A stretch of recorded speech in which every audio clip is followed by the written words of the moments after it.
clients of the Rested Boar, your ever-loyal captain and bartender of the IMS Rested Boar here.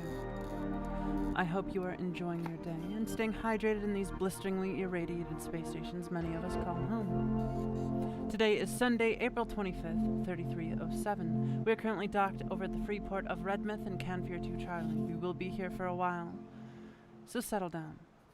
For those It's been a while. For those disembarking, I hope you had a wonderful time. For those coming aboard, relax and enjoy your stay. Before we start, today's opening music is brought to you by and with explicit permission of Eyeliner and Nick Nitro. Check them out with the sauce command. This is not a request, this is an order. This Subether vidcast is brought to you by viewers like you. We love you a bunch. We hope to see you coming more and more regularly because you make these vidcasts what they are. Our weekly schedule is posted on the comm server. Please join using the link below. You just...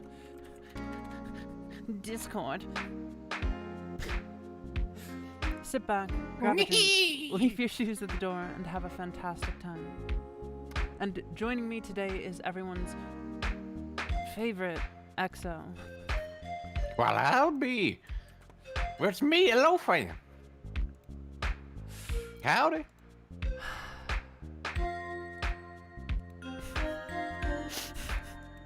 Why would you be your problem right now? I really don't think that's what Southern people talk like. I don't know what you're talking. You're Shall not a we minor. continue? Executive Officer Lofam. Disembark. Welcome to the disembarkment zone. Yes. So, yes. today we have another special treat for you, as every Sunday. We do? Yesterday we had an amazing, fantastic little game called Paradigm. Very strange, very fun. But today we got some more serious content going on. For those of you not familiar, most of you are, but for those of you not familiar, today is Philosophy Forum Day.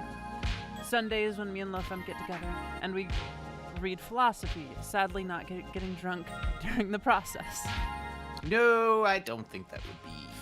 I do really want It's some not whiskey, that it though. would be like not appropriate. I just don't think we would get anything done, really. I think we would just go off on tangents. We would. Our track record shows it so. Yes.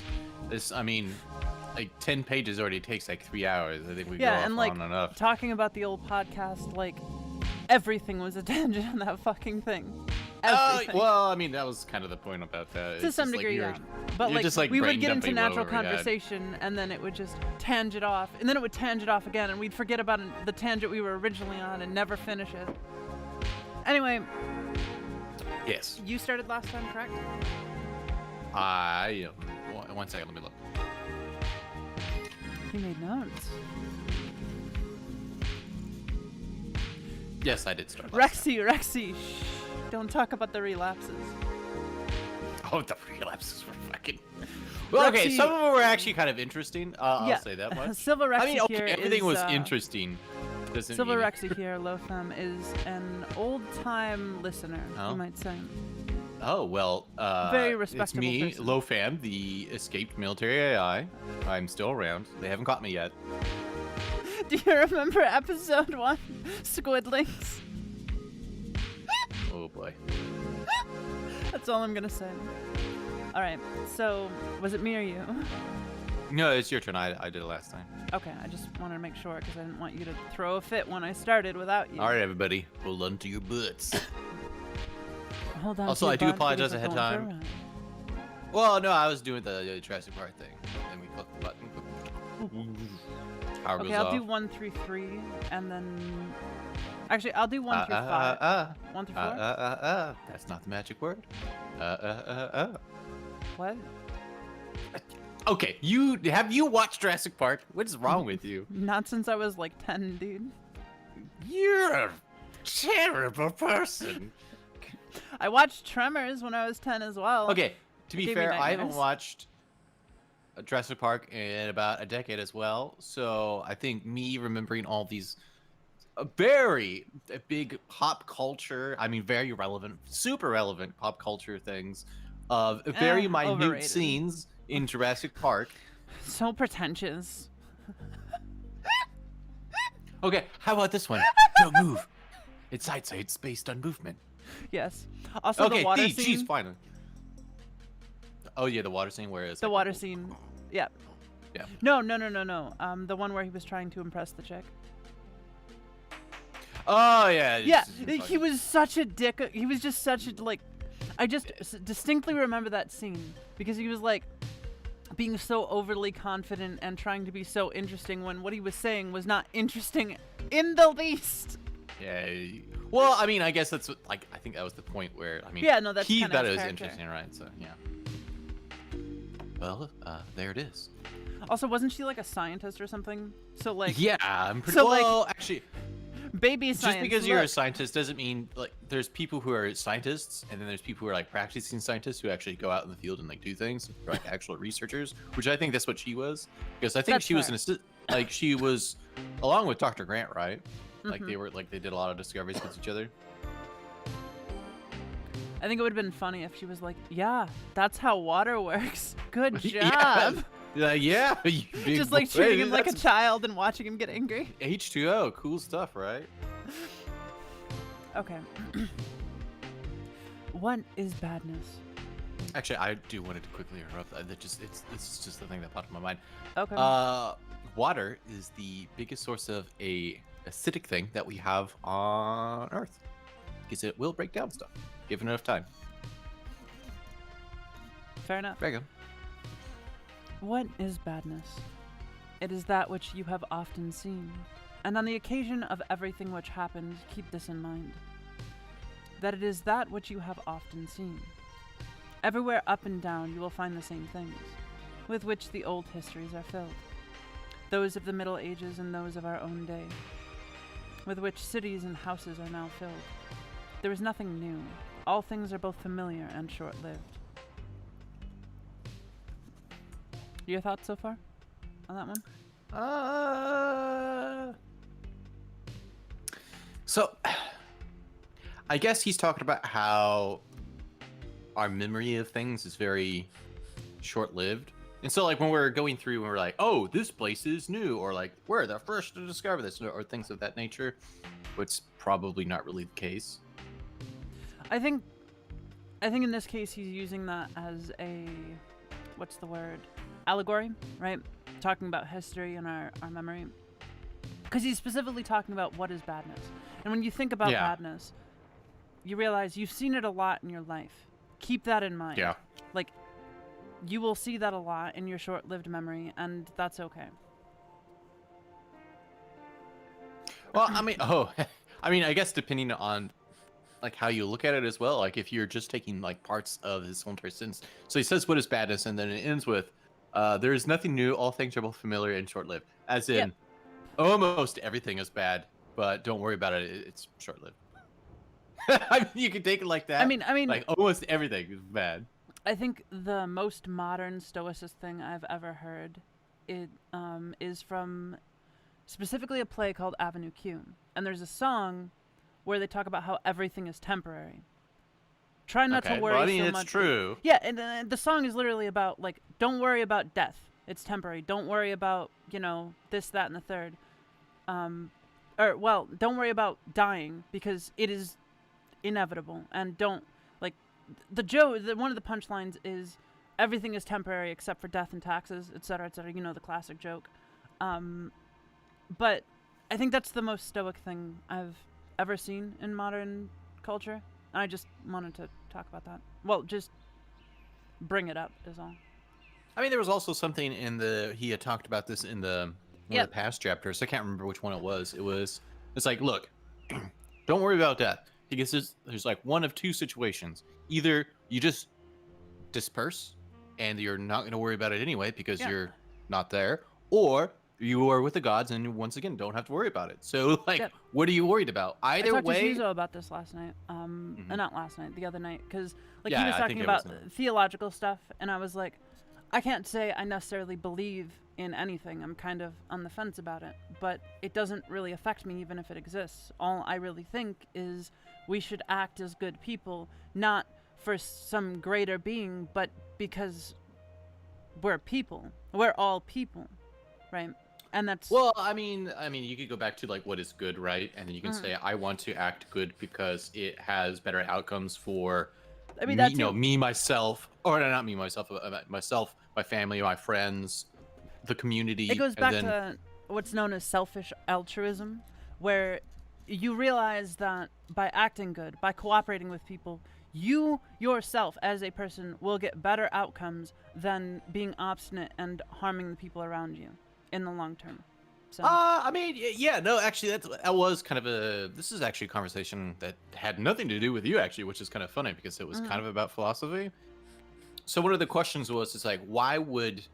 So I think we were talking about like laws in general, and then the and we were 52 with talking about Nevi how I didn't tried. believe in taxes and I didn't believe in all this kind of stuff, and I thought they're total bunk, but I totally believed in laws. And like, how can you? They're like, how can you like, dislike taxes, but are okay with laws when they're very close to the same? I'm like, well, one, with laws, they can easily be changed. Well, I would say easily, but they definitely can be changed depending on where they are. Which is why I was arguing for local taxes, because you can change local laws. I mean, like, you have a direct influence on that, Oh, which is what I absolutely. was like going for. Like, okay, not going into the politics, I do want to say to everyone who's here, if you want to make a change in wherever you live, the first step is your local government. Yeah, you should definitely be Involved much in more that. active. Yeah, you should be. You should know what's going on.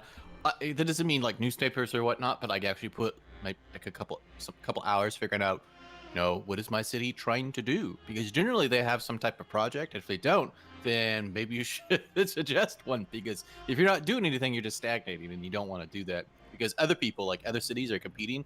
And when And we're of talking about course, like competing, we're competing about like humans. Like, why would I yeah, want to go to a city? Why humans would I are want a to go to a resource. town? Yeah, Anyway, but what I yeah. Go was ahead. saying Sorry. about the taxes is that, look, like, we can affect these laws. Like, we can do it. I can do it. I cannot do anything about the taxes, which is why I disagree with them.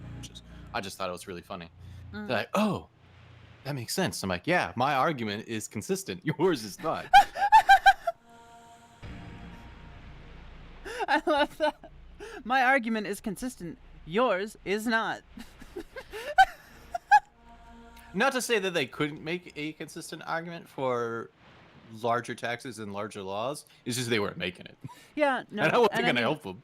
On top of that, it comes down to articulation as well. A lot of people who have certain viewpoints, again, we'll keep it to economics and philosophy, but a lot of people who have Yes. certain viewpoints about various things, whether it's religion, philosophy, theology, well, that's the same thing as religion, economics, whatever, and they're obstinate about it, you realize they don't often have a lot of articulated, what's the word, arguments for it, because they're just stuck in it out of stubbornness. Well, they just I mean, repeat the same thing. I wouldn't even say particular stubbornness. It's just they never took the effort to sit down That and ask too. I themselves, mean, that's why do I another believe this? symptom. And then, because if you had done that, they would say, oh, this is why, right? They would have some thought that had been structured because they already thought about it. And I mean, like, it this varies is from why. person to person. I think that's definitely another cause of it. But anyway, let's move on. Yes, see, I told you we were getting off tangents. How can our principles become dead unless the impressions, thoughts, which correspond to them are extinguished? But it is in your own power continuously to fan those thoughts into a flame. I can have that opinion about anything which I ought to have. If I can, why am I disturbed? Excuse me. Sorry. Been having an itch in my throat. I got that Rona. Oh my goodness. The things which are external to my mind have no relation at all to my mind.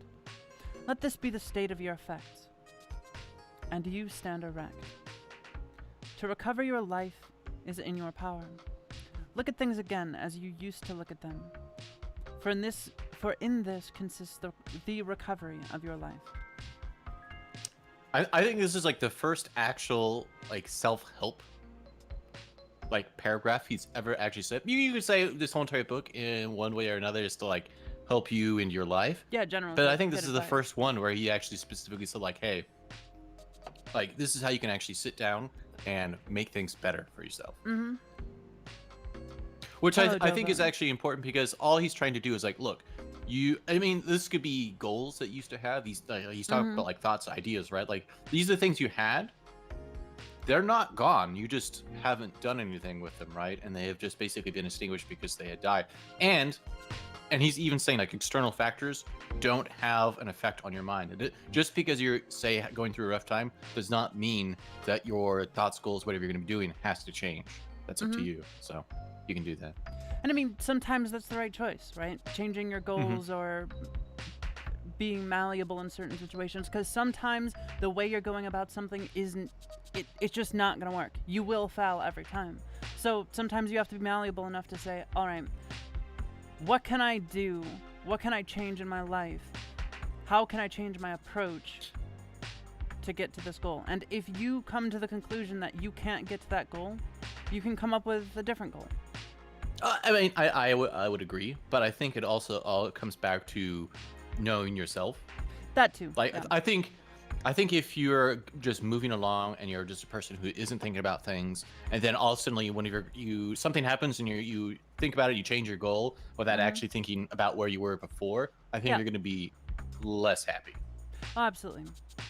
Thank you for the raid, Vince. It's nice to see you again. And to Oh, Swaghammer. Exhibits. Thank you for the raid. Swaghammer says, I'm pushing the limits of my English knowledge. You guys use unknown words from time to time. Not like it's bad, though. I need to know more. So, Swaghammer, if you have a question about a particular word, we'll run into that situation since they use words that are very, it's not like they're not viable English, they're just really outdated. They're not, like, in vogue. Yeah, archaic. So, if you have questions about a word means, just ask us and we'll try to So, explain. for the raiders here, I'll do a quick explanation of what we're doing. On Sundays, we do a sort of philosophy forum. Me and Lofam, we read a book, specifically this time. Yeah, we have the physical book, by the way. Yes. You can blame Nevi on that one. I like physical books, okay? Shut up. I know. The pages smell nice. Shut up. That's a thing to say. Shut up. It smells nice. Shut up. You're so mean to me. It's true. So right now we are reading Meditations by Marcus Aurelius. Marcus Aurelius. I almost said Arcus Morelius. That's his evil twin with a mustache. Yes. By Marcus Aurelius. It is a Stoicist book by, thanks for the follow, Iceberg, a Stoicist book by one of the last 5 good emperors of Rome. And I think that's about as far as we can go into it without derailing too far. Yeah, because you got another paragraph to go through as well. The idle business of show. The words. You done? Yeah, I'm sorry. The idle I didn't know you were going to start right away. I'm just teasing. The idle business of show plays on the stage. Flocks of sheep, herds, exercises with spears, a bone cast to little dogs, a bit of bread into fish ponds, laboring of ants and burden carrying, runnings about of frightened little mice, puppets pulled by the strings, all alike. It is your duty then in the midst of such things to show good humor and not a proud air, to understand, however, that every man is worth just so much as the things are worth about which he busies himself. That's true enough, actually. So what I you think do is very important. Well, okay, so for example, I think that's broken up into 2 things, two sections. So the first part is basically saying, like, life is, like, happening right now, and it's not... I think it's your duty to not just be an asshole and try to disrupt things. On top of the fact that he's also talking about what a man's worth is basically what he busies himself with, but that you could also say what his goals are as long as he's going toward them. You can say, oh, that's a lofty goal, but... I mean, you could also go so far as to say... whether he busies himself or not, because there are many people in the modern world who do not busy themselves. Yeah, they live. I was going to say that. That's why I said if they're actually doing the goals, because let's say you introduce yourself and you're getting to know somebody. Yes, I think I don't know about you, but like this happens a lot with like men to men situations. One of the first things that we ever ask from like man to man is like, oh, what do you do for work? Because we know that's a large part of their life. Right, and so we'll talk about like, oh, what do you do with your work? You know, like what it is. Do you enjoy your work? Like these are actually very common things. But the next thing is like, oh, so like, what are like long-term goals for a lot of people? It could just be like a family, which is perfectly acceptable. But other people are like, oh yeah, I want to like I don't know, like, climb a big mountain or something, like whatever, right? I want to go climb Everest or something. That's a dream. And that's, well, maybe, right? It's but a goal. It's a goal, but that's a. Depending on, that's why I'm saying depending on if they're actually busying themselves about it. Like, oh yeah, I've already got like 5,000 saved up. I just need another like 20 to go or something. Okay, yeah. Like whatever it is, right? Yeah. Okay, that's fair. Then it's a goal. And then you don't pin the job on them generally. When I think about somebody, I think about like, oh, this is a goal that they're actually working toward. I'm like, oh, it's Brian who wants to go to Everest. I don't think, oh, it's Brian the accountant. I generally don't think of that. Brian the accountant, but at night he's the great adventurer. Sure. But I mean, that's what happens in my mind, and I think that's what they're talking about. Or he's. I never had a lot of friends up until I was like maybe 20, male or female. So honestly, I don't really get it. Okay. Oh, I'm sorry. But I understand what you're saying, and I can agree with that. Like, you know, asking somebody what they do for a living and what their goals are is a really good way of getting to know them as a person, and a really good way of judging. Judging, but evaluating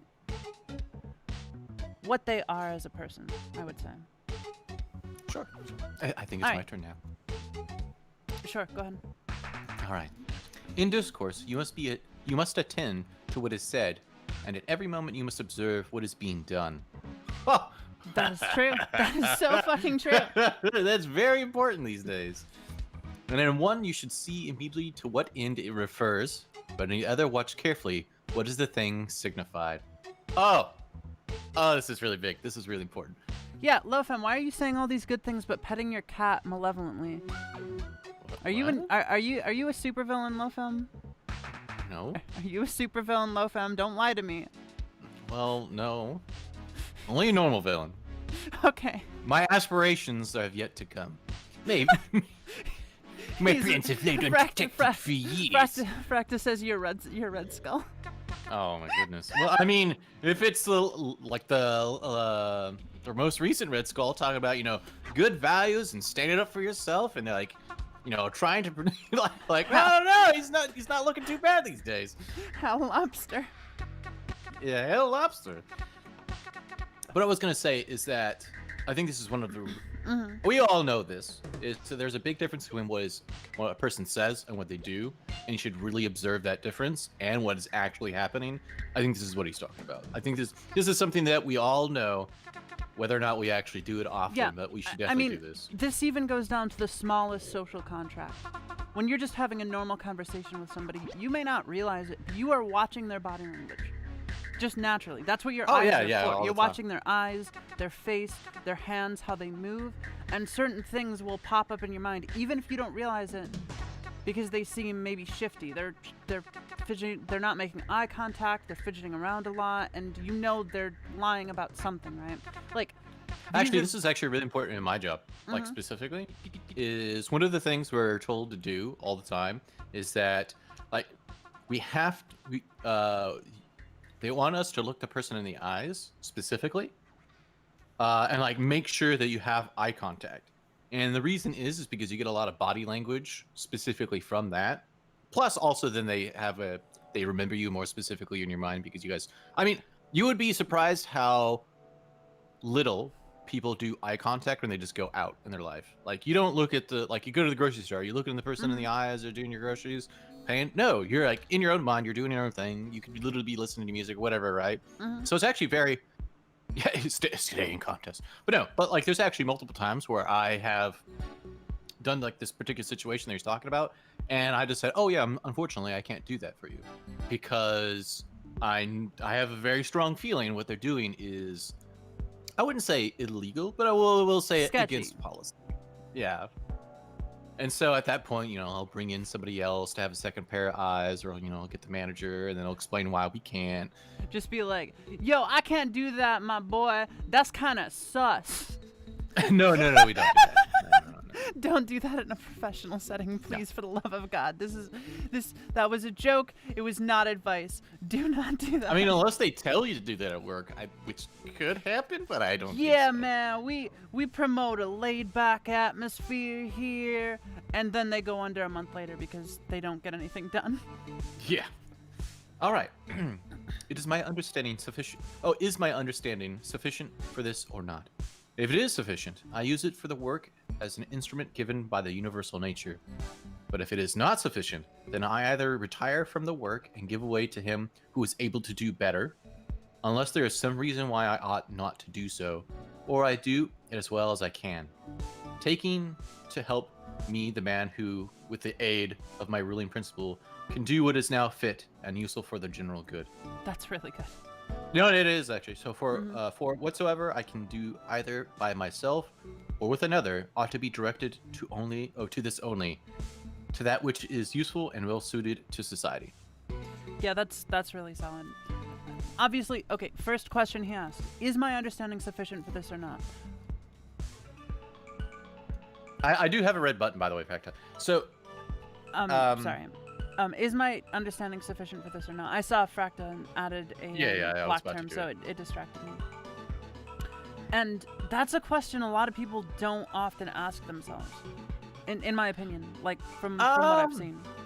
Well, okay, I think one of the reasons why they don't often ask themselves this is because they also generally don't have the next section as well. So he's talking about where is my understanding sufficient or not? If it is, then I'll just use it in whatever work that I have, whatever goal it is, right?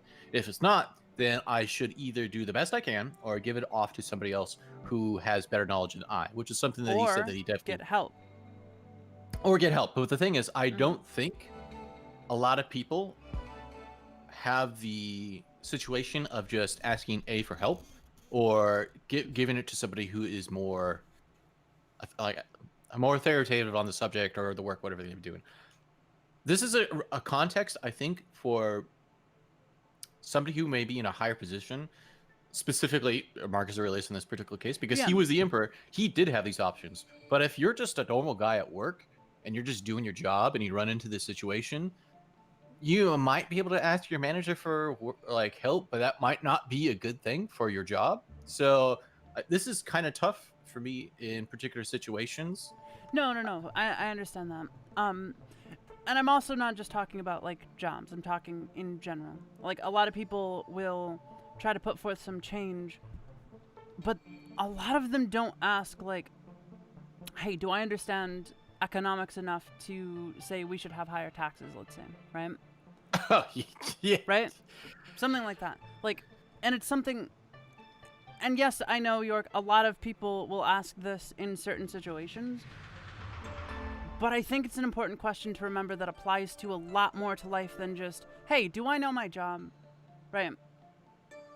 I think there's a lot more to it than just that. Oh, yeah, I mean, I guess. I'm trying to think of exactly where you would like put this in like normal cases. Oh, okay. Let's say, go ahead. After the show, somebody from the audience goes and starts having a conversation about the topics that we talked about, but they don't have all the backing because it's going to surprise you guys, but this is not the first time we talked about philosophy. This is not the first time we've actually gone into philosophy. They don't have the first 7 or 6 chapters in, or books. Or yeah, maybe they're just getting in now. They don't have all this information, and they try to start having discussions without all the other understanding. They may run into a situation. I think at that point they say, "Hey, I don't think I have everything I need. I'm going to go get help. I'm going to go, do whatever." Maybe I'll just say, "Hey, I don't know exactly what it is, but I'm going to go find out." Like, I guess that could be something that we're talking about. Could be that situation. Yeah. I think it's just good advice, is what I'm saying. Like, remember to ask yourself that question. Like, if you're in a block or you're in a situation, ask yourself, do I understand this sufficiently enough? And if not, in certain situations, you can just be like, hey, manager, like, let's say back to the work thing, you can just be like, hey, manager, this is something new to me. I've never really dealt with this.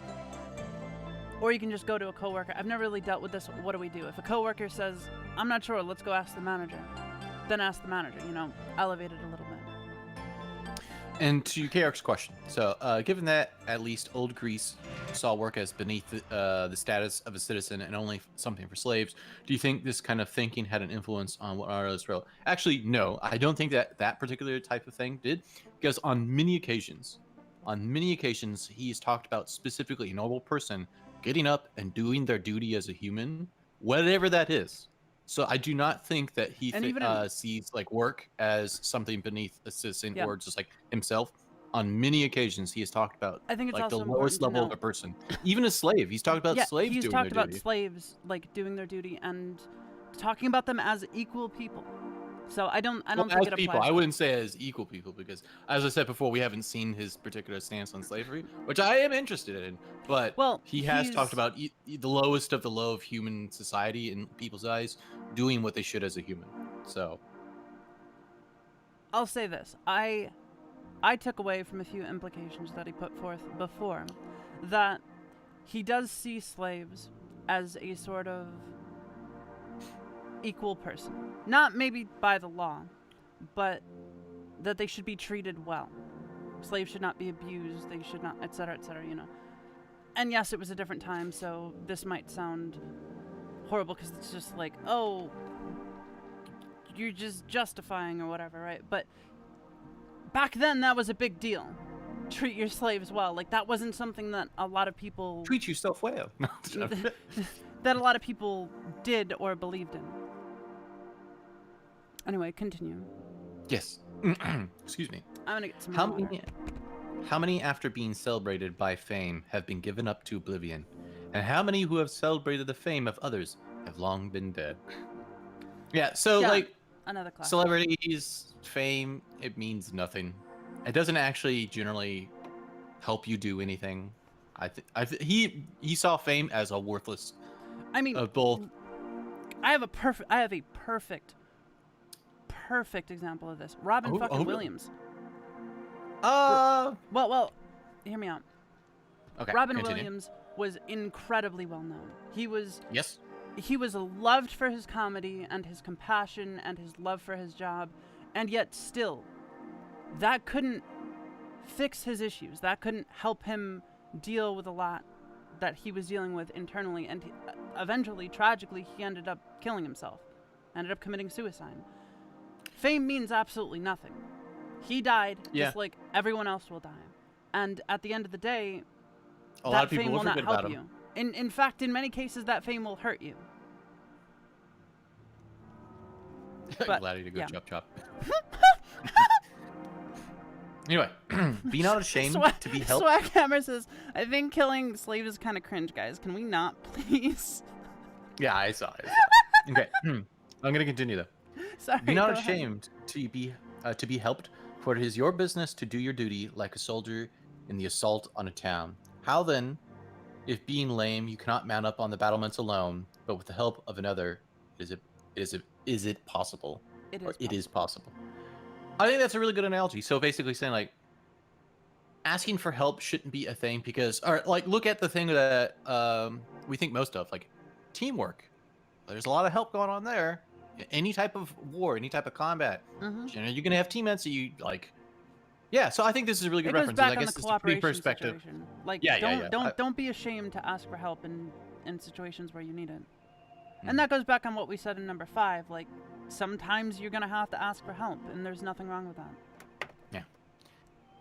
Let not future things disturb you, for you will come to them, if it shall be necessary, having with you the same reason which you now use for present things. Yeah. Okay, I think I am going to read 9. Okay. And then I'll start on 10. Yeah. And I'll go to like 15, maybe 16. Well, 16 is quite long. Fair. All right, anyway. All things are implicated with one another, and the bond is holy, and there is hardly anything unconnected with any other thing. For things have been coordinated, and they have combined to form the same universe. For there is one universe made up of all things, and one God who pervades all things, and one substance and one law, one common reason in all intelligent animals, and one truth. If indeed there is also one perfection for all animals, which are the same stock and participant in the reason. I think So I he's get really the first just part. talking again about how basically humanity is one thing. Humanity, the universe, animals of reason, we're all part of the same thing. And that's something to keep perspective on. I think that's Well, I mean, generally he what would he's talking say, about. well, you're part of nature. Exactly. But I also get the first part where he's saying that everything's implicated in another. I think we've actually he's kind of mentioned this before. There's like the 6 degrees of separation. Like you can start from one thing and get to another very easily. Yeah. When he's talking about one law, I believe he's specifically talking about cultural law, as in one moral framework that everyone agrees on. At least in this particular situation. I'm not sure because we don't have a lot of context. He could just be saying the one law of basically universe, which could be like death. It could just be death. Yeah, well, I mean, yeah, it could be death. It could. Well, I mean, it could be a lot of things. It could be like, oh, hey, when I pick this up, things go down. Like you could literally be talking about physical law. Yeah, no, for sure. But that's my interpretation. I think it's more. So Swaghammer says, I have a problem with that. I always think about the next thing, and so I can't enjoy anything present. Okay, so for that, I've talked about this before, and this is what I would say. This is going to take practice. This is actually going to be this is going to be a habit that you're going to need to form, specifically because look, there's like, if you are doing your best in the present, and you feel like you're doing the best, then there is no reason to worry about the future. Because, I mean, it's going to come one way or another. And so when you find yourself worrying about or having anxiety, there are things you can do to, I wouldn't say avoid it, but to, I guess, ease your mind. You can talk to friends about it. You can look for help. You can work through, when I say work through yourself, I mean actually like, so he talks about like actual meditation, going into yourself, having a conversation with yourself, figuring out if there's something going wrong. Like you can do that. I guess for me, that's something that I do often is where generally I'll do like one of two things. I'll go into myself and I'll have, I wouldn't say like conversations, but I'll have like deep thoughts of thinking about problems that are affecting me, or I'll talk to somebody else. That's how I deal with it. I mean, we've done that multiple times back and forth. Yeah. But I'm just trying to say, like, you need to start forming habits. I think a lot of these times, these habits are formed naturally. Yeah, healthy habits. I think these habits are formed probably before we're even really thinking about them. So let's say you're in a normal, happy, healthy family situation. Your parents probably helped you form a habit of going to somebody else when a problem is too great for you in your mind to reach out to ask for help or assistance.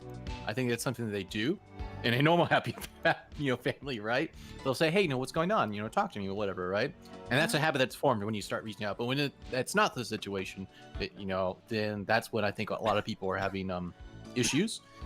And I mean, this is kind of just like a side thing. I think this is why people who in divorced homes or single parent families have a lot of issues, or the kids have a lot of issues later on, is because it really does take two people to like raise a kid, in my opinion.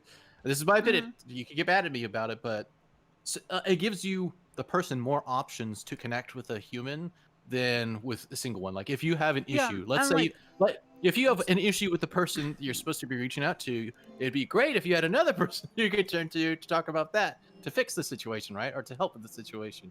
A single parent or in a divorced home, it's very difficult.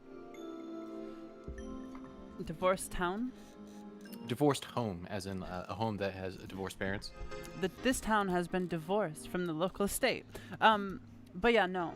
That's not obviously to say or to put down single parents.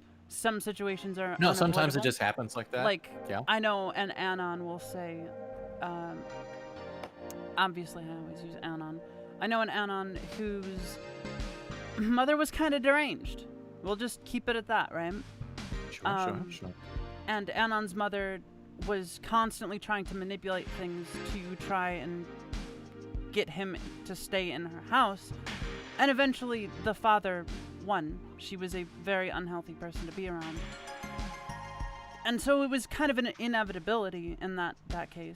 And so absolutely not demeaning the single parent father here, but it still stands that in a healthy, full family, you will have more options and you will get more sociability out of it. Actually, I also think this is why uncles and aunts are actually also really important as well, because they are a resource that that person growing up can turn to because they're still related like by blood. So I think the whole entire blood relation to me doesn't mean much, but I think when growing up, it's a very easy thing to like, oh, I've been introduced to this person early on, and then because they're your uncle or aunt, then you can turn to them, and they're going to have a different perspective, but also still have the best outcome for you in mind. So they're always like trying to help you out. I think that's really important, which is why I think aunts and uncles are also really important. It's just another resource that person can turn to try to get a better outcome. And it doesn't. They don't even need to be blood related. It's really just no. I mean, there's a lot of times where close family a friends friend too could be count, the of uncle, course. right? Or it will take on that role of the uncle. Or a godfather or godmother, things like that. Yeah. Thanks for insight. I never thought about actually changing something in my view on the future. Yeah, no, a lot of people forget that we can't change the future because the future will always be the future. We do only have the present.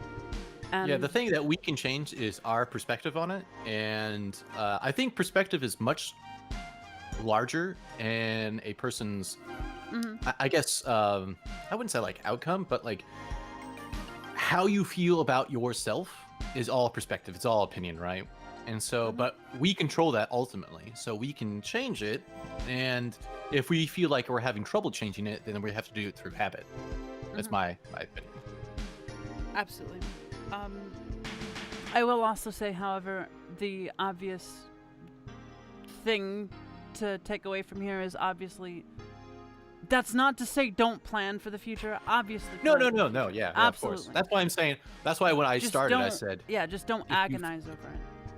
Yeah. Well, that's why I started with. If you feel like you are doing everything in your power for the present, then you shouldn't be worried about the future. Of course, when I say doing everything in your power in the present, is like, hey, am I like taking care of myself? Am I, do I have a job? Am I going toward my goals? Preparing for tomorrow, right?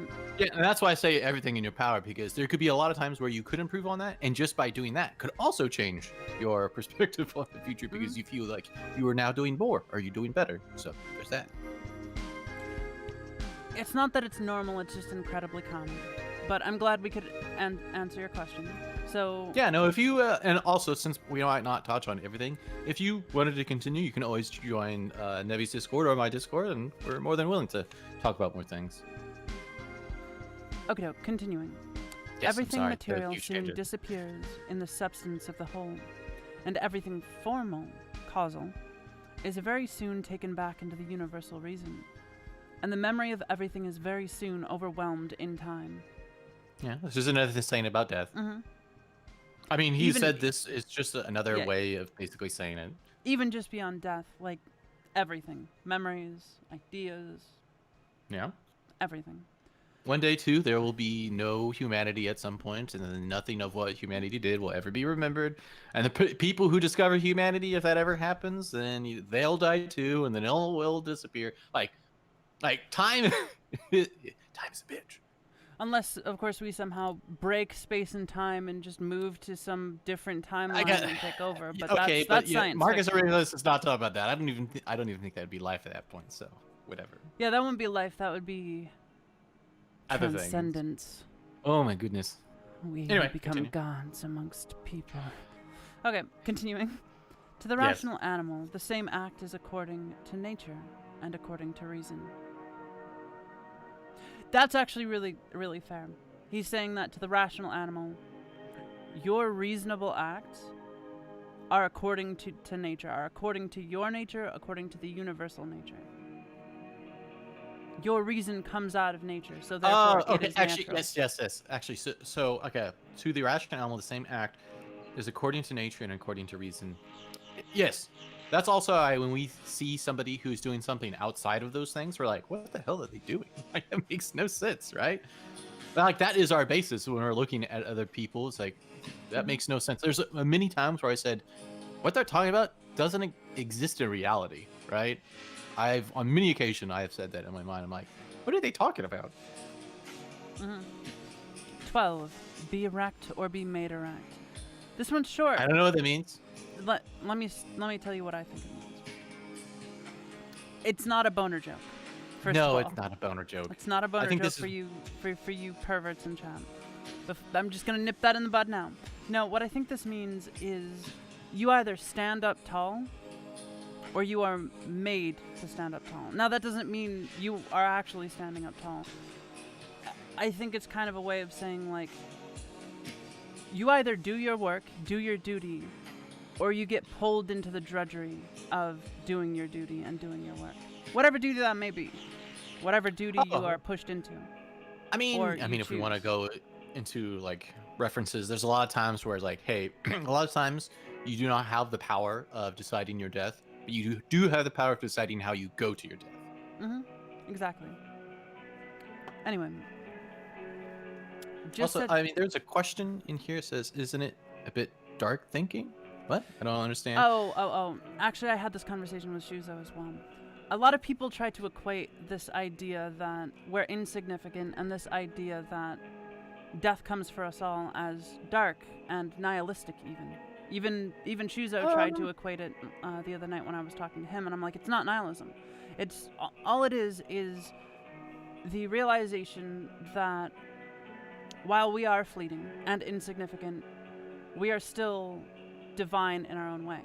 And if we help each other and we move forward, that's what matters. To a degree. But I mean, I have my own perspective, but I want to go on to KR saying, coming out of nature is a bit iffy, as in since you have free will, saying it coming from nature, like instincts that you can predict the behavior. No, I actually don't think that's the reference that he's talking about, specifically nature. I do not think he's talking about instincts. I think he's talking about things according to nature. And he's described nature in this book significantly different than what we would just say, oh, this is human nature. That is not what he's talking about. He's basically saying universal nature, right? Well, he's talking about nature as in... trying to describe this in a way that makes sense.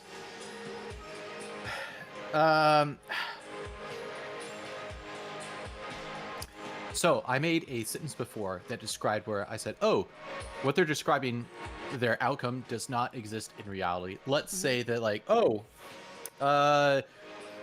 plus 2 equals 5. And every single way you can describe that, that makes no sense. That is, does not exist in reality. It does not exist in reality. It does not, like, by nature. Like, when you take 2 things and you add them together, that's not what happens in nature, right? That is not what happens in reality. And so I think that can also be what he's describing, is that when people are acting out of reason, because reason comes from us and the nature is everything else. And so they're saying, I could be like a crazy person. Like, if I do this thing, 20 times, God will descend and do whatever. It's like, no, I don't think that's going to work, my man, right? Yeah. Like, you could also be describing that, because on many occasions, while he does give deference to gods, or... I think it's deference, right? That's the word. To, gods, he also says that he does nothing to actually, like none of his actions are based on that. As in, like, he will just do what he wills. So that's what I think that part. I think it's also important to realize that when he's saying that I'm having difficulty describing exactly nature when he's that's saying separate from human nature. Yeah, when he's saying nature and reason come from the same place, he's not saying that it's predictable. No, not at all. People are complex. No. What he is saying is that we are all human and we all come from the same place. We come from the earth. We come from nature.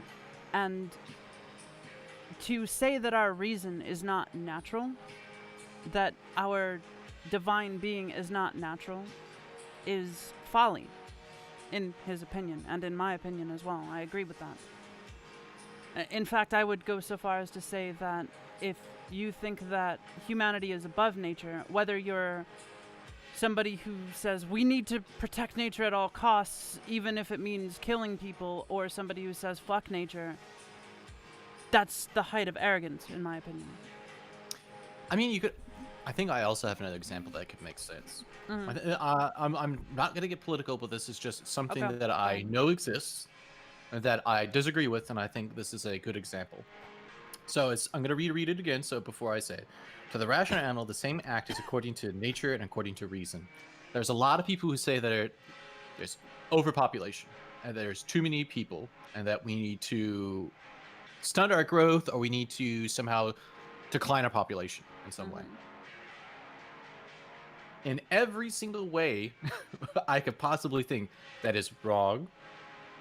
But I won't get into it much. But Okay. I think it is touching on this subject that to us as a human, our nature, even in nature, to everything else we've seen, it's always to expand, to grow, to whatever. So that is, I think, in my opinion, going against reason and nature. Mm-hmm. Anyway, continue. Yep. Okay, continuing.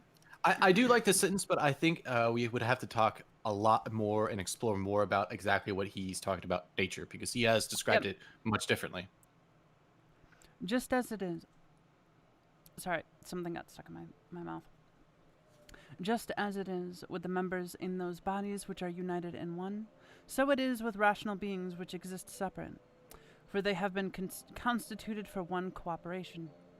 And the and the perception of this will be more apparent to you if you often say to yourself that I am a member of, or that I am a member. That's a What is that? That's a Greek word. Is that Greek? That's Greek. Okay, continue. I don't. If I am a member of the system of rational beings, but if substituting the letter P for, I think it's 5. Whatever that is. Or I have no idea. Gamma. I think it's no. I'm dumb. That's fucking That's I think that's Lima, which is the Black Mesa sigil. Yeah. I do believe. Anyway, but if substituting the letter P or Phi for Lima, you say that you are a part. You do not yet love men from your heart. Beneficence does not yet delight you for its own sake. You still do it barely as a thing of propriety. It's propriety. Yeah, I know. My mouth keeps trying to say proprietary. Propriety, and not yet as doing good to yourself. This one's going to be hard to really break down at all. I think this goes back to the nature thing, honestly. Yeah, I mean, there's definitely some pearls of wisdom in there, but with the Greek in there, it's hard to get the full context. Yeah, for sure. Mm-hmm. Let there fall externally what will on the parts which can feel the effects of this fall. For those parts which have felt will complain if they choose, but unless I think that what has happened to me is an evil, am not injured. And it is in my power not to think so. Whatever anyone. Yeah. Oh, that's a new one. I'm dumb. It flowed so well. I was thinking then it just kept going. But yeah, no, I think this. Yeah. So, for example, this could help people with their anxiety. So, let's say something happens in the country that you don't agree with, but doesn't actually affect you. Like, it doesn't actually affect your day-to-day life. It was never going to affect you. So it has not injured you, and it's in your power to say that. Okay. Oh, okay, whatever. Moving on. I mean, he's even said things that do directly affect you don't affect your mind. Not unless you. I mean, yeah. Well, okay. I think that's like a different idea. I think he's Yeah. like building upon itself. I think this is just one of those layers where he's saying like, oh, if it didn't directly affect you, it's all in your power to make it so. Mm-hmm. You can do 15 as well, by the way, since I think that makes sense. Okay. Whatever anyone does or says, I must be good. Just as if the gold or the emerald or the purple were always saying this. Or the purple? Oh, he is just talking about. So back in Roman times, purple was, I think this is referencing the actual dye. It was very expensive. It was very expensive. I know this because of a comic series that I read. I won't go too deep into it because I'm going to dub it one day. I'll simply just say that I know this historian who makes very funny comics where all of Roman people and Vikings, etc., just different historical peoples, mostly wartime types, like the different types of Roman warriors, the different types of Vikings, etc. All of them are females, and it's all comedy. Just Yuri comedy. It's just, Oh boy. it's great. It's great. One of them I had didn't like these. this one girl specifically like being talked to by like a commanding officer or something, and she's like, so instead of evacuating the emperor, you stormed the capital, assassinated him, and stole all his money. And then the girl wearing full purple robes was like, what do you want from me? Purple dye is expensive. So yeah, anyway. Purple dye is expensive. It also came from snails. Hello, Bits. Welcome back. Oh, welcome back, Acidics. Okay. Let's see. Oh yeah, you have one last sentence to finish. Yeah, just as if the gold or the emerald or the purple were always saying this. Whatever anyone does or says, I must be emerald and keep my color. Yeah, he's like, yeah, no, that makes sense. I mean, it's just like, don't let external people change who you are. Very simple idea. All right, I'm gonna plort quick. I'm sorry. We've done a lot of tangents, and so it's been a little long. I wonder whose fault is that? The fucking Probably chats. Probably mine and chat. No, I blame chat. Yeah, you guys asking questions. By the way, if you guys have any questions, now would be the time. While Small Bladder Nevi is going out to do stuff.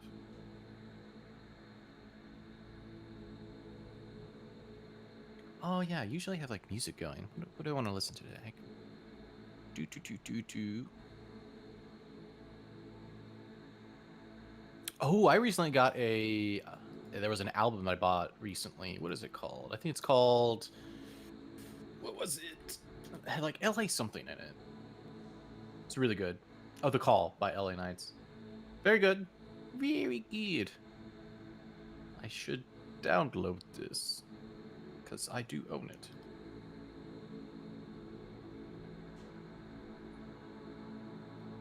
Hey, yes, Lofam noises. Okay, so. So Fracta, I don't think that necessarily means like it is. It's like, so for example, whatever anyone does or says, I must be good, just as if gold or the emerald or the purple were always saying this. So what he's saying is that he believes that being good is part of him, and Like, just as if gold, like emerald, color, or purple were yeah. saying this, there's no way you would want to change that from those things, right? Like, Yeah, he's saying, you know, like, oh, I'm going to take the luster from gold or the green from emerald, which is why he's saying that good to him as a person is as to green on an emerald.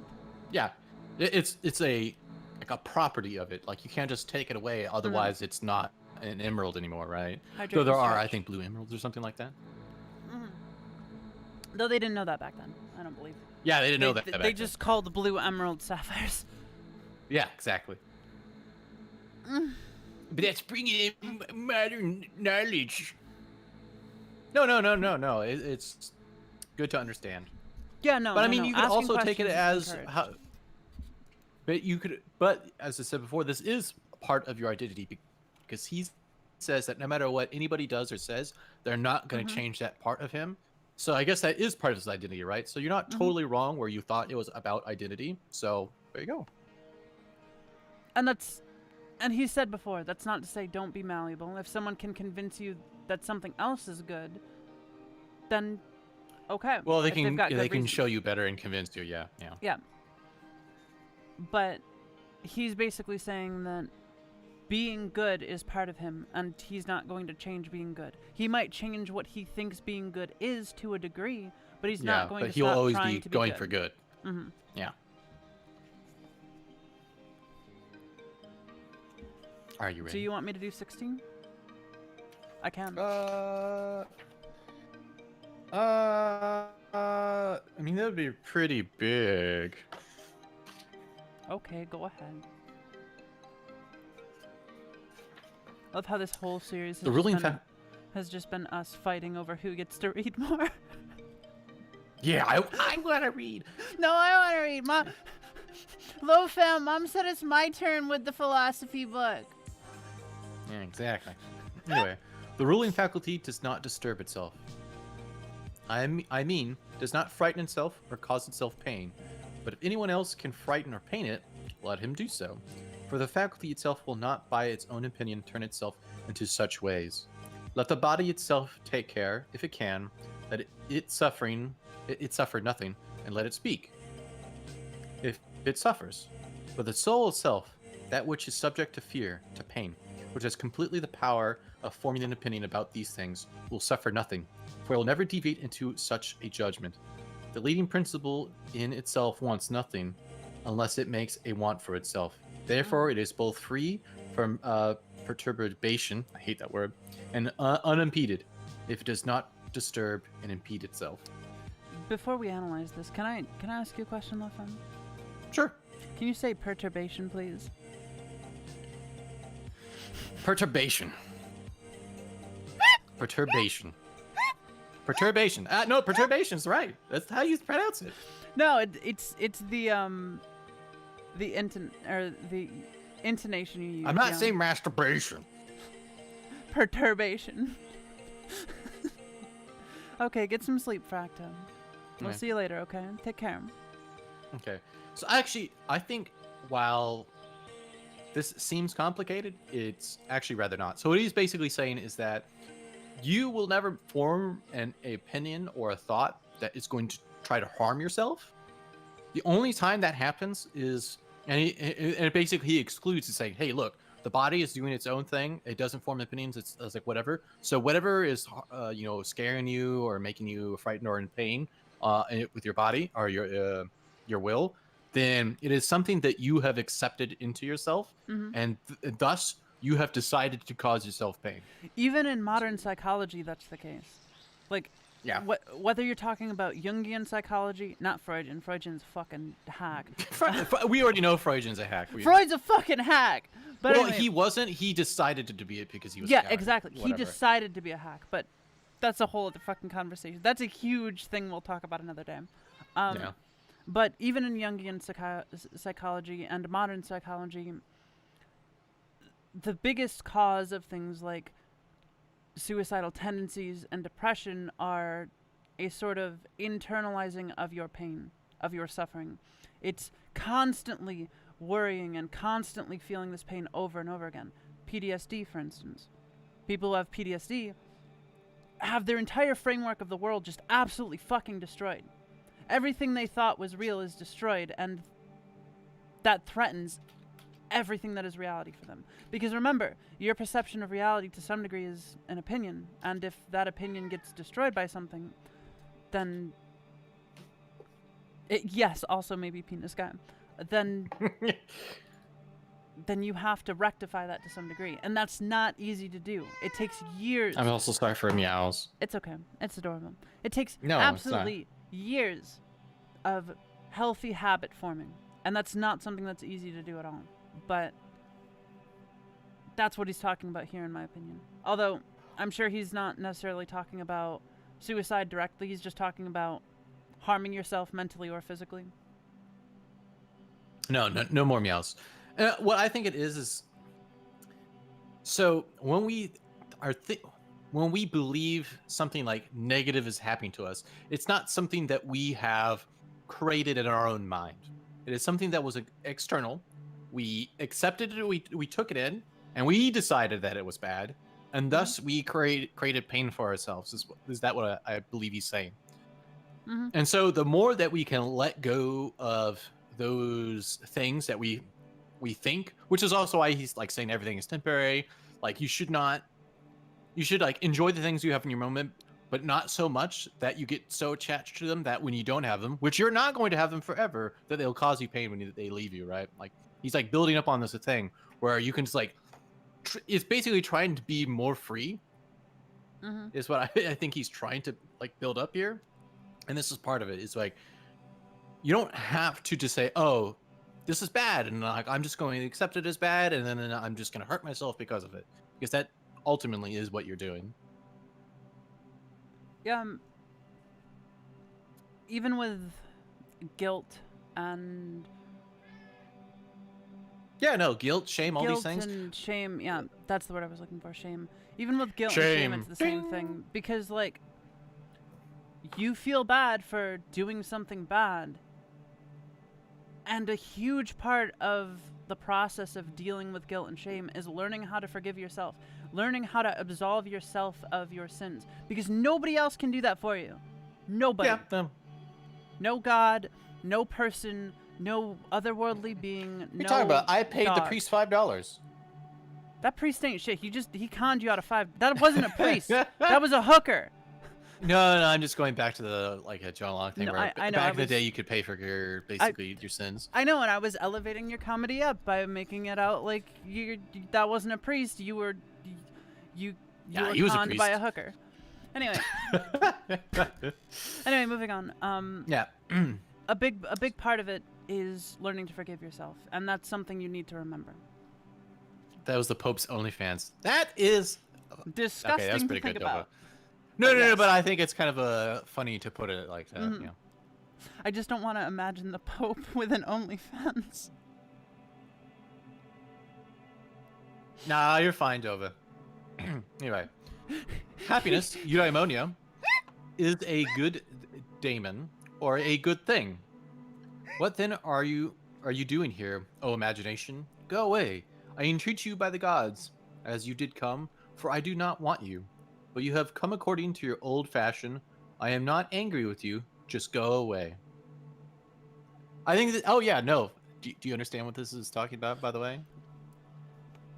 It's talking about imagination in the context of anxiety, in my opinion.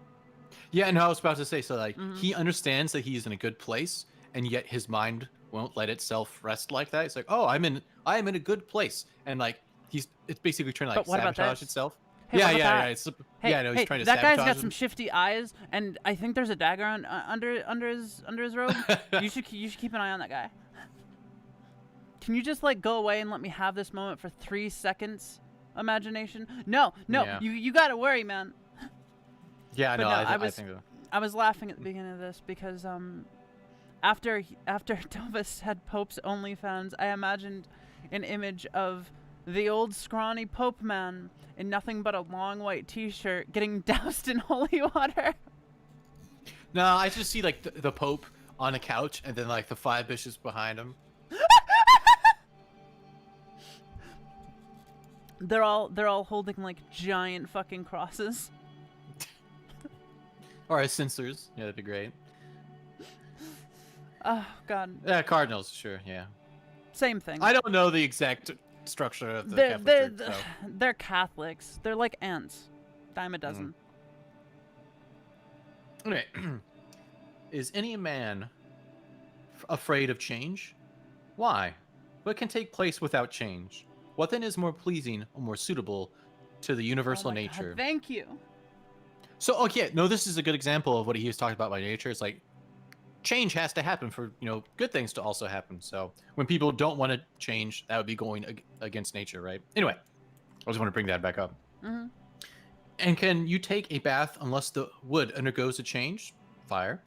Can you be nourished unless the food undergoes a change? And can anything else that is useful be accomplished without change? Do you not see, then, that for yourself also to change is just the same, and equally necessary for the universal nature? That's an important one. Yep, that's great. That's another thing that a lot of people... Because change is the number one cause of just anxiety. The fear of change. It is. It's a big one, right? Also, Shio says, please pray for us, God. Y'all sinners. What? Well, he's saying it in... Yeah, I know.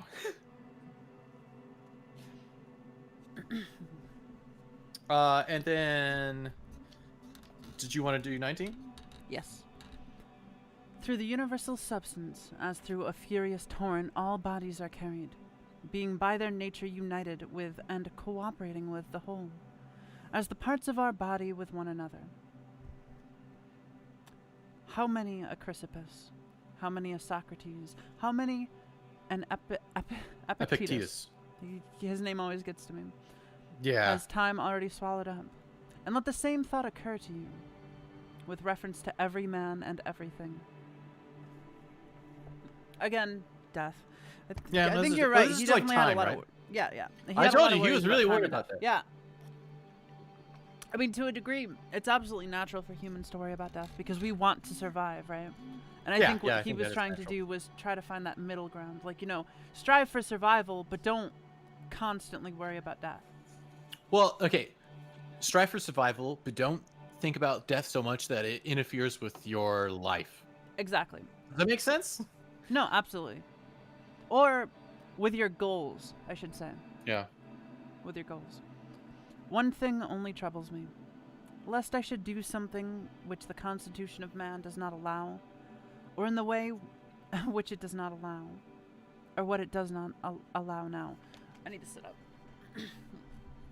That was bad posture. My fault. My bad. Yeah, you're bad. I ended up allowing myself to fucking, slouch down. That's better. So much better for my back. Alright, I'm gonna hydrate quick.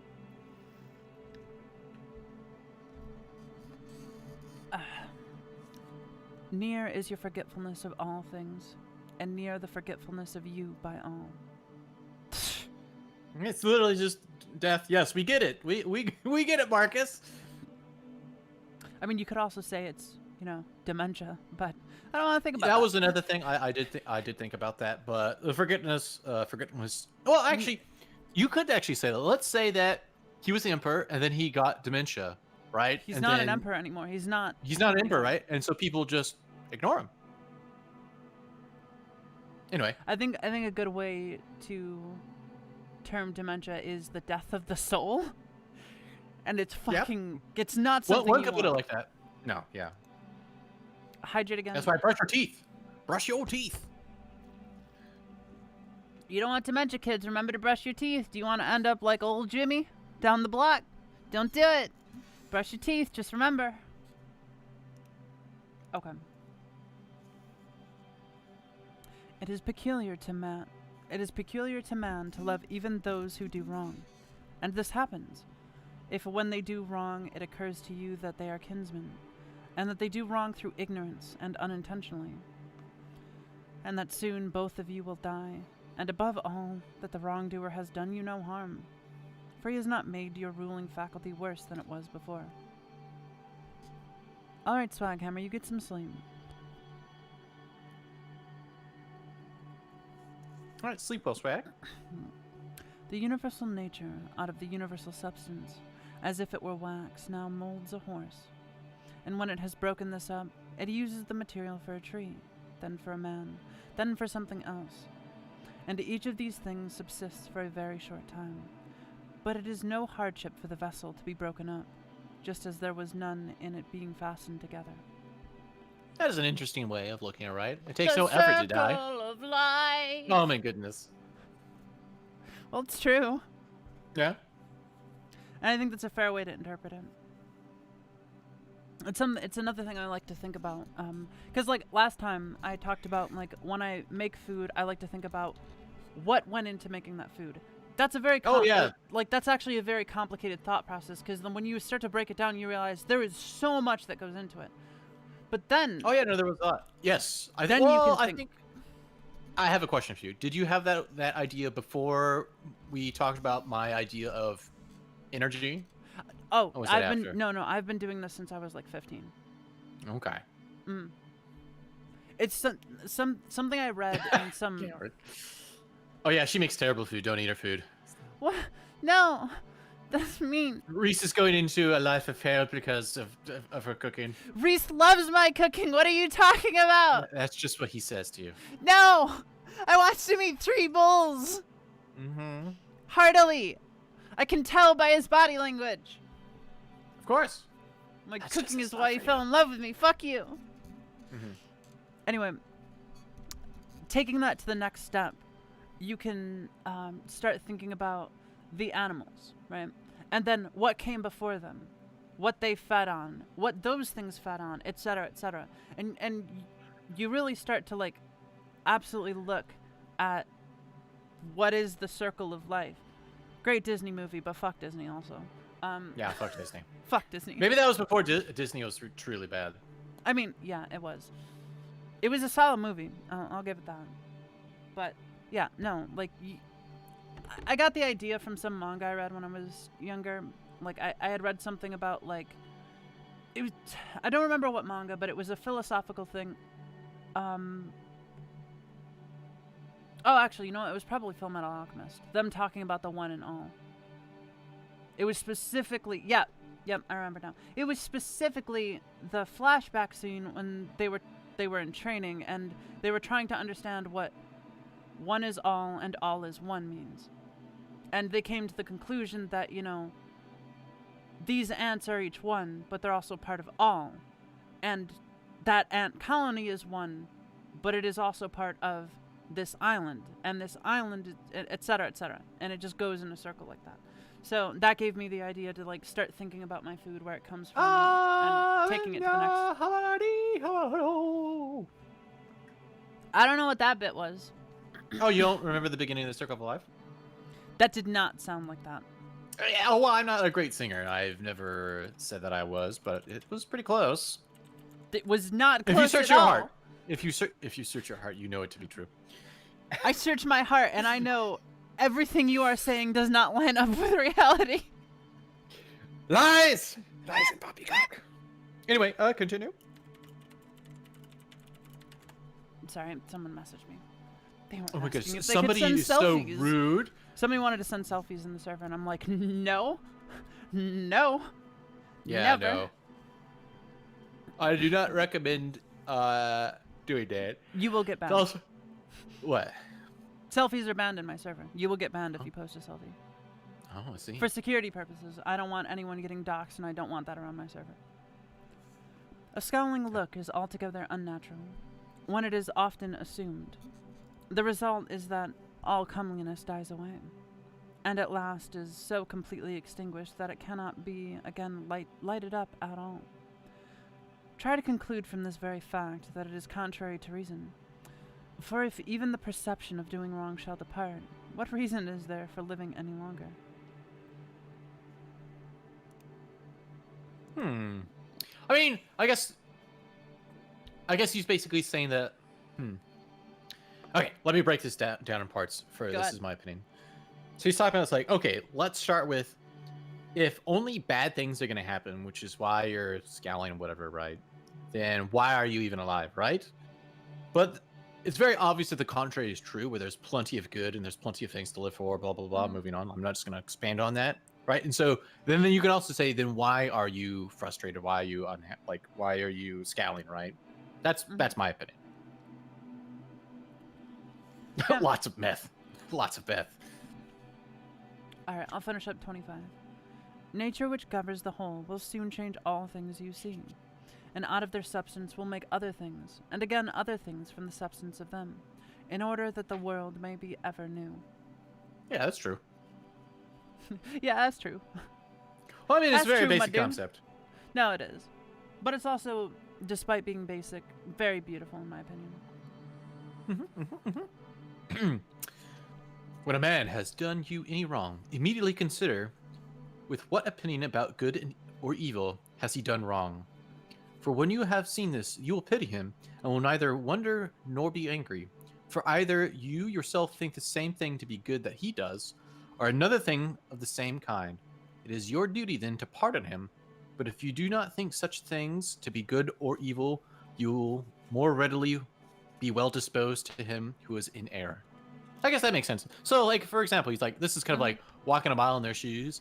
If you were super duper hungry and you were starving and you stole, does that make sense to you? Would you like, no. yeah, Like right? that's So one I of think the that's what reasons he's I talking don't about. like condemn thieves, because in a lot of cases it's not just like some petty kid just trying to be edgy. A lot of the Street rat. like while I say you shouldn't do it, Yeah. I understand and could justify it in the case like, yeah, kid is fucking starving. I've been there. I know how it is.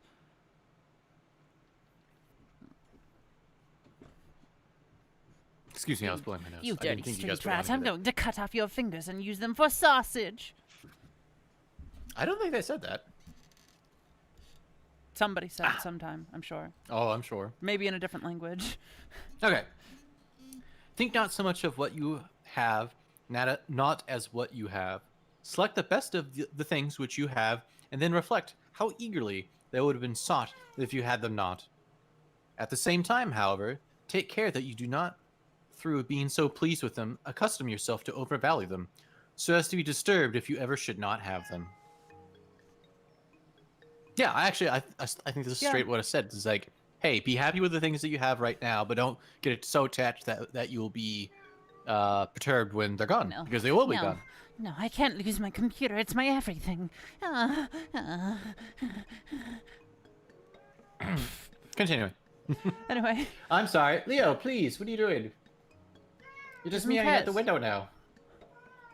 Come here. Come here. He's talking back. Yeah, he does talk back.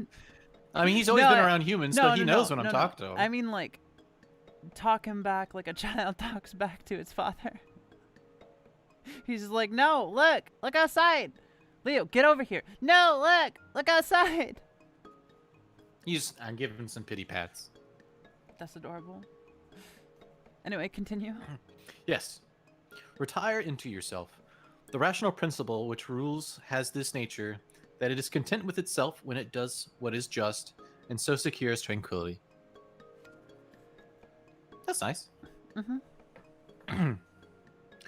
Wipe out the imagination. Stop the pulling of the strings. Confine yourself to the present. Understand well that what happens, either to you or to another, divide and distribute every object into the casual and the material. Think of your last hour. Let the wrong which is done by a man stay there, where the wrong was done. I mean, I would pat you, Nova. Good stuff. Yeah, no. This is about like holding grudges and keeping things placed in your mind correctly. So like things don't just like weigh you down. Anyway, I'm going to go into the next page a little bit because you already did that. Like, I just want to mention that you actually read 19 and then you read 25, so you did way more than a page, and so I'm going to as well. Jeez. So many grudges. Let the past be in the past, Lofam. Oh my god, I'm going to stab you. Go ahead. Direct your attention to what is said. Let your understanding enter into the things that are doing and the things which do them. What? Direct your attention to what is said. What? What's going on? Direct your attention Nevi? to what is said. I'm rereading it. Oh, okay. Direct your attention to what is said. Let your understanding enter into the things that are doing and the things which do them. I mean, I guess this would be just about understanding what's actually happening. Yeah, I think so. I mean, it's not... I don't know. Anyway, continue. Adorn yourself with simplicity and modesty, and with indifference towards the things which lie between virtue and vice. Love mankind. Follow God. The poet says that law rules all, and it is enough to remember that law rules all. I mean, this is a thing that I've kind of been doing, where I want to live in a simpler way. I don't know how to describe it. Like, I don't need super complicated things to, I guess, make me happy. I don't know. What does this mean to you, Nevi? I've always lived fairly sparsely after the Navy. Part of it was being in the Navy. Yeah, like, to move around I'm trying to... Well, I'm going to explain how I live and why I live that way. Part of it, of course, is that... Let me close my book. That way I can put my full attention on you and chat. Oh my goodness. Yes. If you're going to speak with somebody, you should give them your full attention, you know. Anyway, so part of it was, yes, the habit was originally formed by the fact that I was in the Navy. You move around a lot in the Navy. It's more efficient to not own a lot of things. But I started to realize that I didn't need a lot of things to stay happy. Like, you don't need a lot of material possessions, for instance, to stay happy. You don't need the latest VR, right? You don't need to have this new toy or this new figurine. Joe is calling you out.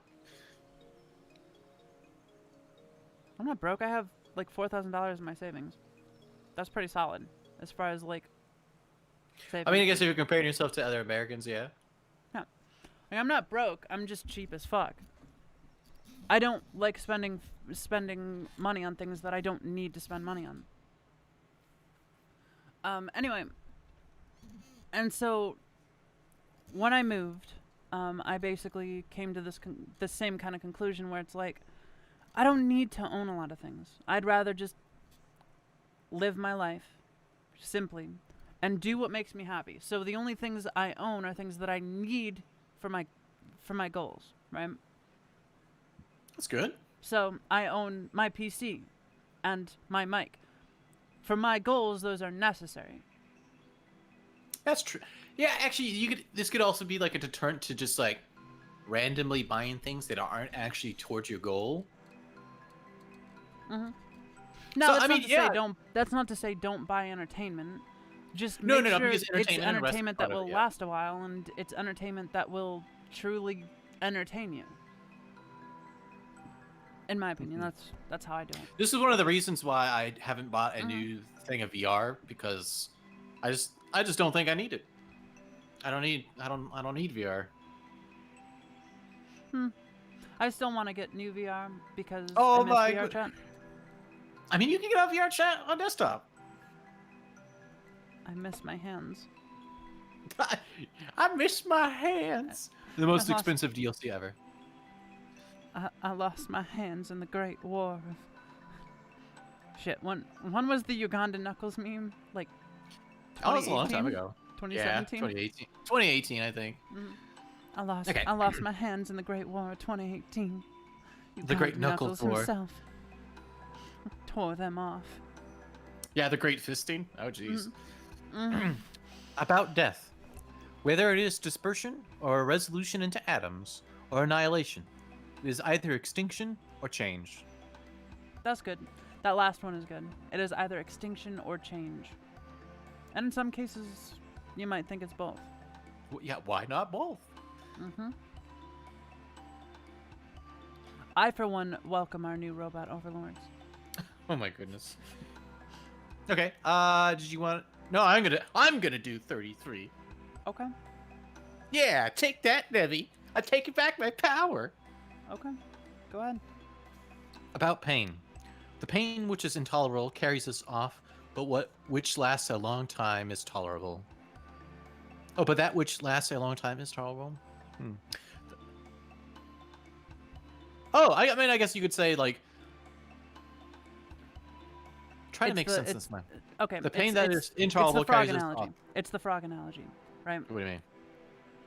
Pain that is immediate and instant is intolerable. If you were to stick a needle into a frog, or you were to drop it into a pot of boiling water, what's it going to do? It's going to flail around. It's going to be in pain. But if you were to stick it into a pot of lukewarm water and slowly turn up the heat, it's tolerable until eventually it fucking dies. But Well, yeah. but still, the point being is, if you are in a certain level of pain constantly, it is tolerable to you. It is not something that will harm you, whether or not it's physical or emotional. The mind maintains its own tranquility by retiring into itself, and the ruling faculty is not made worse. But the parts which are harmed by pain, let them, if they can, give their opinion about it. I mean, pain is good. It tells, like, physical pain, good. Emotional pain, good. It tells you important things. You should listen to it and then see if you can reconcile that pain somehow. Excuse me. Your turn. Are you sure? Are you sure you don't want to read anymore? We have a lot to go, so oh my god, we have so much. I'm teasing you. About fame. Look at the minds of those who seek fame. Observe what they are, and what kind of things they avoid, and what kind of things they pursue. And consider that as the heaps of sand piled on one another hide the former sands, so in life the events which go before are soon covered by those which come after. Oh, that's kind of an interesting way of.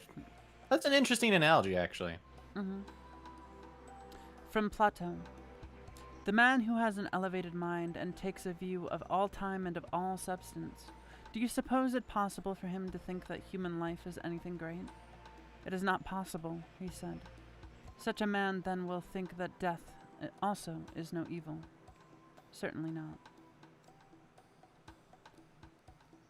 From Antisthenes. Antisthenes. I'm going to say Antisthenes. From Antisthenes. Antisthenes? Antithesis. Yeah, sure.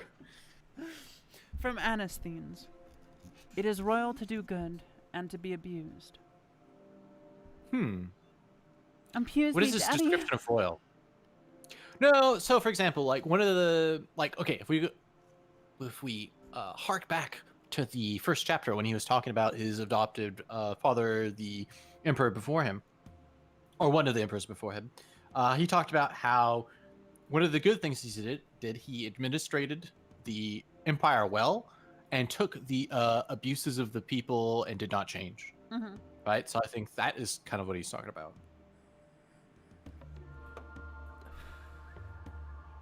It is a base thing for the countenance to be obedient, and to regulate and compose itself as the mind commands, and for the mind not to be regulated and composed by itself.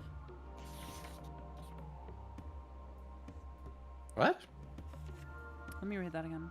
It is a base thing for the countenance to be obedient and to regulate and compose itself as the mind commands, and for the mind not to be regulated and composed by itself. I'm not sure I understand. Yeah, no, neither do I. Might have lost some in What? translation. Yeah, I don't know because it's not making a lot of sense to me. It is not right to vex ourselves at things, for they care not about it. Yeah, let's stop. Let's stop Yeah, vexing. that's true. Let's stop vexing about 37. No, so I mean, you could say like this. So, for example, I think it's very often that we think people are thinking about us more than they actually are, and they think about us very rarely. Actually, it's like, oh, that person, they hate me so much, they do this constantly. When they're like, okay. no, just going about their day, right? Okay, if you look at yourself and what you're doing, you're constantly thinking about other people, constantly thinking about you. You might have to like take a look inward and realize maybe they're just thinking about other people thinking about them. And it's kind of silly. Well, if you apply that kind of filter, you start to realize it's kind of silly for me to be thinking about them if they're doing the same thing, because they're not really thinking about me. They don't have it out for me. They're just like me. Possibly. That was one of the things he did talk about, where like, saying that we come from the same place, we have the same possibilities of the reason, the same faculties, and so we should understand that they did no evil when they're trying to do something. I think it kind of, so this actually relates to something that's been happening recently in my life, and we'll just call this person Anon, right? Anon, hello, Anon. Yes. Sorry, Femanon. Better. Yeah, she got the boobies. You doxed them. She got the boobies. She got the boba. She got the boba. Send Bob's and Vagine. Jokes aside, Femanon here has a grudge against me. And I know this, like, this is a fact. Like, looking at her actions, there's a grudge. I don't know why. I really don't. I tried to give Femanon some advice a while back. Oh, jeez. Femanon. That's the mistake you did right there. Femanon did not like this advice because the advice basically amounted to taking responsibility for your actions, and God. And it amounted to me saying like, you will do what you will, and I respect that, but remember to take responsibility for your actions, and if you regret this, if you regret these actions, then to learn from them. And Femanon got very angry at me. Well, come to find out, Femanon's still very angry at me.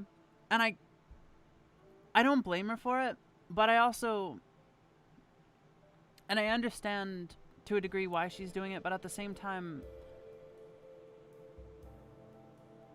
I don't see how that helps her in any way. Yeah. I mean, this kind of goes back to something I've described before. Remember, where it's like, Hmm. what does this anger actually do for you? It doesn't actually do anything, right? There are very few Like situations anger is useful. yeah. And I think usually they are in the moment for like survival. Yeah. In my opinion. Oh, my book's upside down. Oh my goodness! What have you done? What? I picked my. You know when I go on a tangent or I want to tell a story, I put my book down so I can focus on you. Well, I did. And when I picked it back up, it was upside down. I fucked up. I'm sorry. I disregarded the memory of our great savior and father, Marcus Aurelius.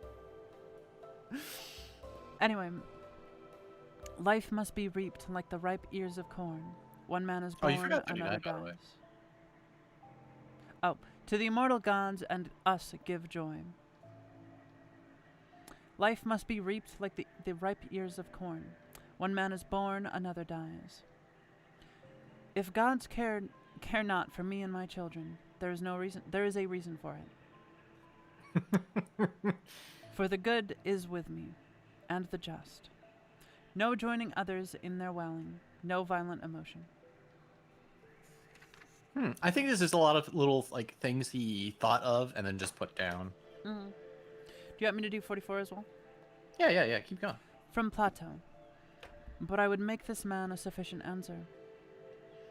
Which is this. You say not well, if you think that a man who is good for anything at all ought to weigh the hazard of life or death, and should not rather look to this only in all that he does, whether he is doing what is just or unjust, and the works of a good or bad man. Wait, I want to think about that for a second. Which is this? You say not if you think that man. Wait. It is good for anything it ought to weigh the hazard of life or death. Excuse me. Sorry. Gross! I drank water! How are you burping from water? Is your constitution so low your body's like, oh, water, it's so tough to digest? No, I swallowed some air on accident. Shut up. Stop judging me! I'm just making fun of you. Let's see Stop here. making fun of me. You're hurting my feelings and it's affecting my soul. Oh, okay. So what I think he's talking about here is that so if a person is looking at doing something that is good or bad and they're weighing the hazard of life or death, then I don't think they should do that. They should not rather look to only this and all that he does, whether he's doing what he should be doing is if he's looking at what he's doing is just or unjust. It's like Freud, actually. It goes back to Freud. Why? So, Freud looked at his situation, and he said,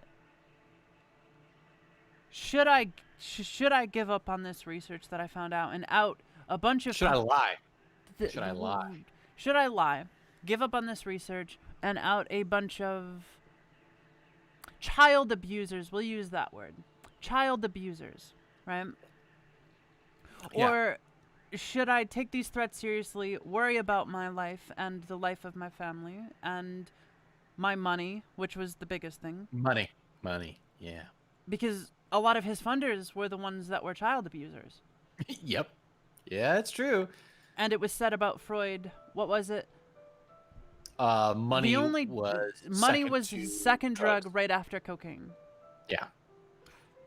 So Freud decided that his lifestyle, his material wealth, was more important than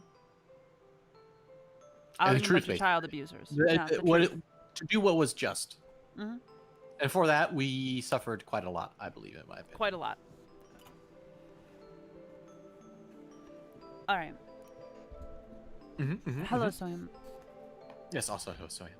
For thus it is, men of Athens, in truth, wherever a man has placed himself, wherever a man hath placed himself, I pronounce you we come together man and wife. Today. Yeah, exactly. For thus it is, men of Athens, in truth, wherever a man has placed himself thinking it is the best place for him, or has been placed by a commander, there in my opinion he ought to stay, and to abide the hazard, taking nothing into the reckoning. either death or anything else, before the baseness of deserting his post. Basically doing the right thing. Mm-hmm. Okay, I'll do 46 and you'll continue onward. Yeah, I think that's fair. Okay. But my good friend, reflect whether that which is noble and good is not something different from saving and being saved.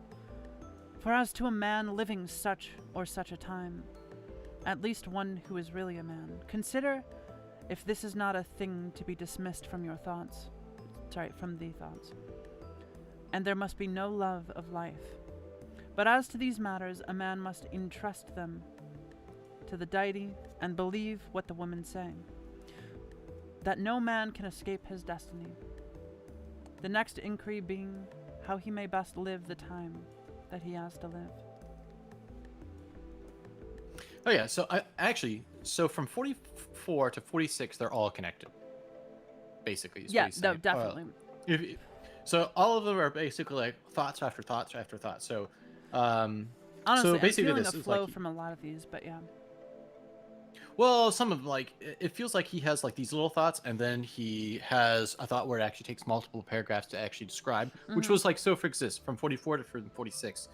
And so, for example, he's talking about, you know, doing what is just, what is unjust, and then talking about how you should be standing in that hazard if you believe it to be the correct thing, aka being just, and that instead of thinking about whether or not it's just or unjust at this point, you know, trying to like second guess yourself or doing not, instead think of what you should be doing the best with your time that you have left. I should be making money for money's sake, yes. Oh. Yes. I will take this money and then I will burn it and then say goodbye to inflation because that's how it works. No, not at all. For the greater good.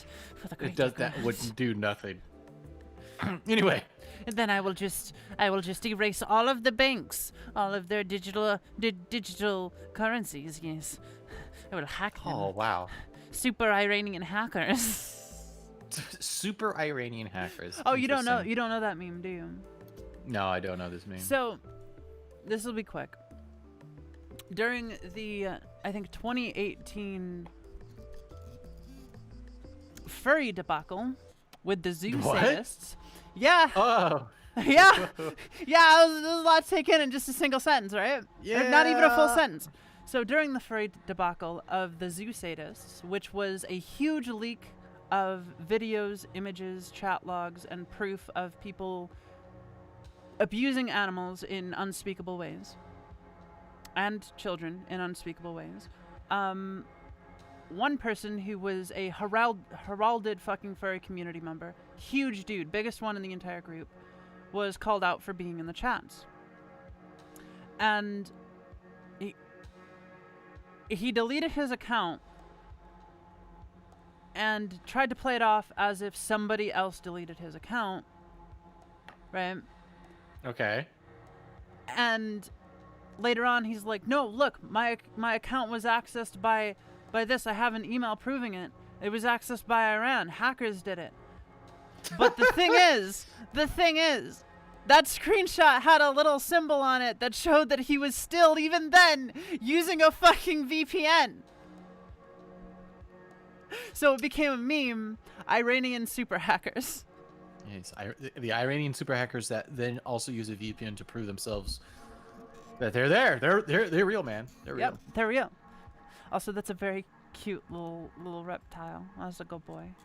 Yeah, it is a good boy. This is really cute. That's why I posted it. Fucking adorable.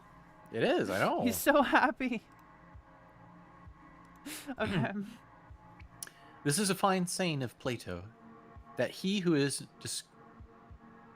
discoursing about men should look also at earthly things, as if he viewed them from some... Oh, did we? Yeah, we did. Look around at the courses of the stars, as if you were going along with them, and constantly consider the changes of the elements into one another, for such thoughts purge away the filth of earthly life. Yeah, don't touch me, you filth. Oh wait, no, I think what he's basically trying to say is like, he's trying to think of ways to basically keep himself clean from just like all the like daily just like shit. The best way to describe it. I mean, it's true. who would want those peons touching them? No, I'm kidding. I'm kidding. Of course, I'm This kidding. is more about keeping his daemon clean, as he would say. No, for sure. I was joking, of course. I care about the peons as well. They mean everything to me. Peons are amazing. They're the reason Zug. I'm here. What you want? Fucking Dabu. peons. Taboo? What? I said Indabu. The fuck does that mean? That's why I said Zug. What you want? I don't know. It's Warcraft 3 orc peons. Oh, that's why I don't get it. Yay. The only orc thing I know is Daka, and that's from fucking Yeah, it's from Warhammer 40k. 40K. That's totally different. Nah, it's the same. No. This is a fine saying of Plato, that he who is discoursing about men should look at also at earthly things as if he viewed them from some higher place. He should look at them in their assemblies, armies, agricultural labors, marriages, treaties, births, deaths, noise of the courts of justice, desert places, various nations of barbarians, feasts, lamentations, markets, a mixture of all things and an orderly combination of contraries. Okay. Those silly barbarians. Oh yeah, those barbarians. Those silly orcs. Anyway, consider the past, such great changes of political supremacies. You may foresee also things which will be, for they will certainly be of like form, and it is not possible that they should deviate from the order of things which take place now. Accordingly, to have contemplated human life for 40 years is the same as to have contemplated it for 10,000 years. For what more will you see? Or what more will you see? Yeah. That's actually kind of interesting. Because that's kind of like saying that, history rhymes. Like, if you look at an empire generally has the same kind of characteristics. So it's funny you're talking about rhyming, because I'm pretty sure the original setting of 50 and 51, they were poems. What's 50 and 51? They're set up like poems. Are they? Yep. Oh, they don't rhyme because they're in English, but they're set up as poems. Oh, interesting. Mm-hmm. That which has grown from the earth to the earth, but that which has sprung from heavenly seed back to the heavenly realms returns. This is either a dissolution of mutual involution of atoms, or a similar dispersion of the insentient elements. See what I mean? It's structured like a poem, but because it's definitely from Latin, it doesn't rhyme anymore. So basically saying, like, what is made from nature will go back to nature. What is made from what he believes the divine, like our minds or soul and whatnot, will go back to the divine. Dorime. Exactly. With food and drinks and cunning magic arts, turning the channel's course to scape from death, the breeze which heaven has sent, we must endure the toil without complaining. That one I don't get as much. You won't like it. You won't like it. Let's see here. You become an immortal. Wait. Here's a great thing. You become an immortal, and at first you're like, yeah, this is cool. And you get to watch over your family line as it continues on, and then like 500 years down the line, it's modern day, and you watch as your last descendant becomes a NEET and never has children and just dies inside of an apartment, and you're like, where did I go wrong? You didn't go wrong at all. No, it's just like, where did humanity go wrong? I didn't want to see this, but there's no going back. And from then on, life is suffering. And of course, everyone knows immortals can't have children. So. Yeah, oh yes, of course. So at 50, I'll do 52 because you're going to be doing 55. It's starting to get real long here. Holy shit! Yeah, it's kind of a big one. Yep. Let's continue. Yes. Another may be more expert in casting his opponent, but he is not more social, nor more modest, nor better disciplined to meet all that happens, nor more considerate with respects to the faults of his neighbors. That's actually kind of interesting. Mm-hmm. So what I think he's talked about is that depending on how you put your he might be saying, in my opinion, that sure, somebody could put their time into being more of an expert, but you being more human, as in more social, more modest, like being a good human, it's hard to beat, right? Like, oh, he may be an expert in this, but I'm just a better human. And then you have the Peterson, who is both. No. Oh, I mean, Hell be to our Lord and Savior. No, I'm kidding, of course. Hail of lobster. Hail lobster, our Lord and Savior. Exactly. I'm still waiting on that sticker. I'm excited. Oh yeah, did you get that sticker? Oh, that's kind of funny. It should be here in a couple days. Oh, I see. I'm not sure what I'm gonna put it on. I want to put it. Maybe I should get a new purse. I could put it on a purse. You could put stickers on your purse? Yeah. Well, I wanted it to be a patch, honestly, because on my canvas, on the canvas bag, like the World War II Russian gas mask canvas bag that I use for a purse, it's fucking cool. Fuck you.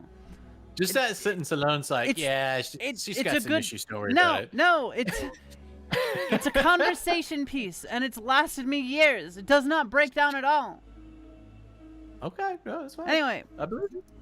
I have some patches on there, like a little smiling D20 and some other patches, and I'd actually like to get the Hal Lobster in a patch and then sew it on there, but that's not gonna happen. Cry, cry, cry. Anyway. Yes. Where any work can be done comfortably, to the reason which is common to gods and men, there we have nothing to fear. For where we are able to get profit by means of the activity which is successful and proceeds according to our constitution, there no harm is to be suspected. So, do you have a take on this?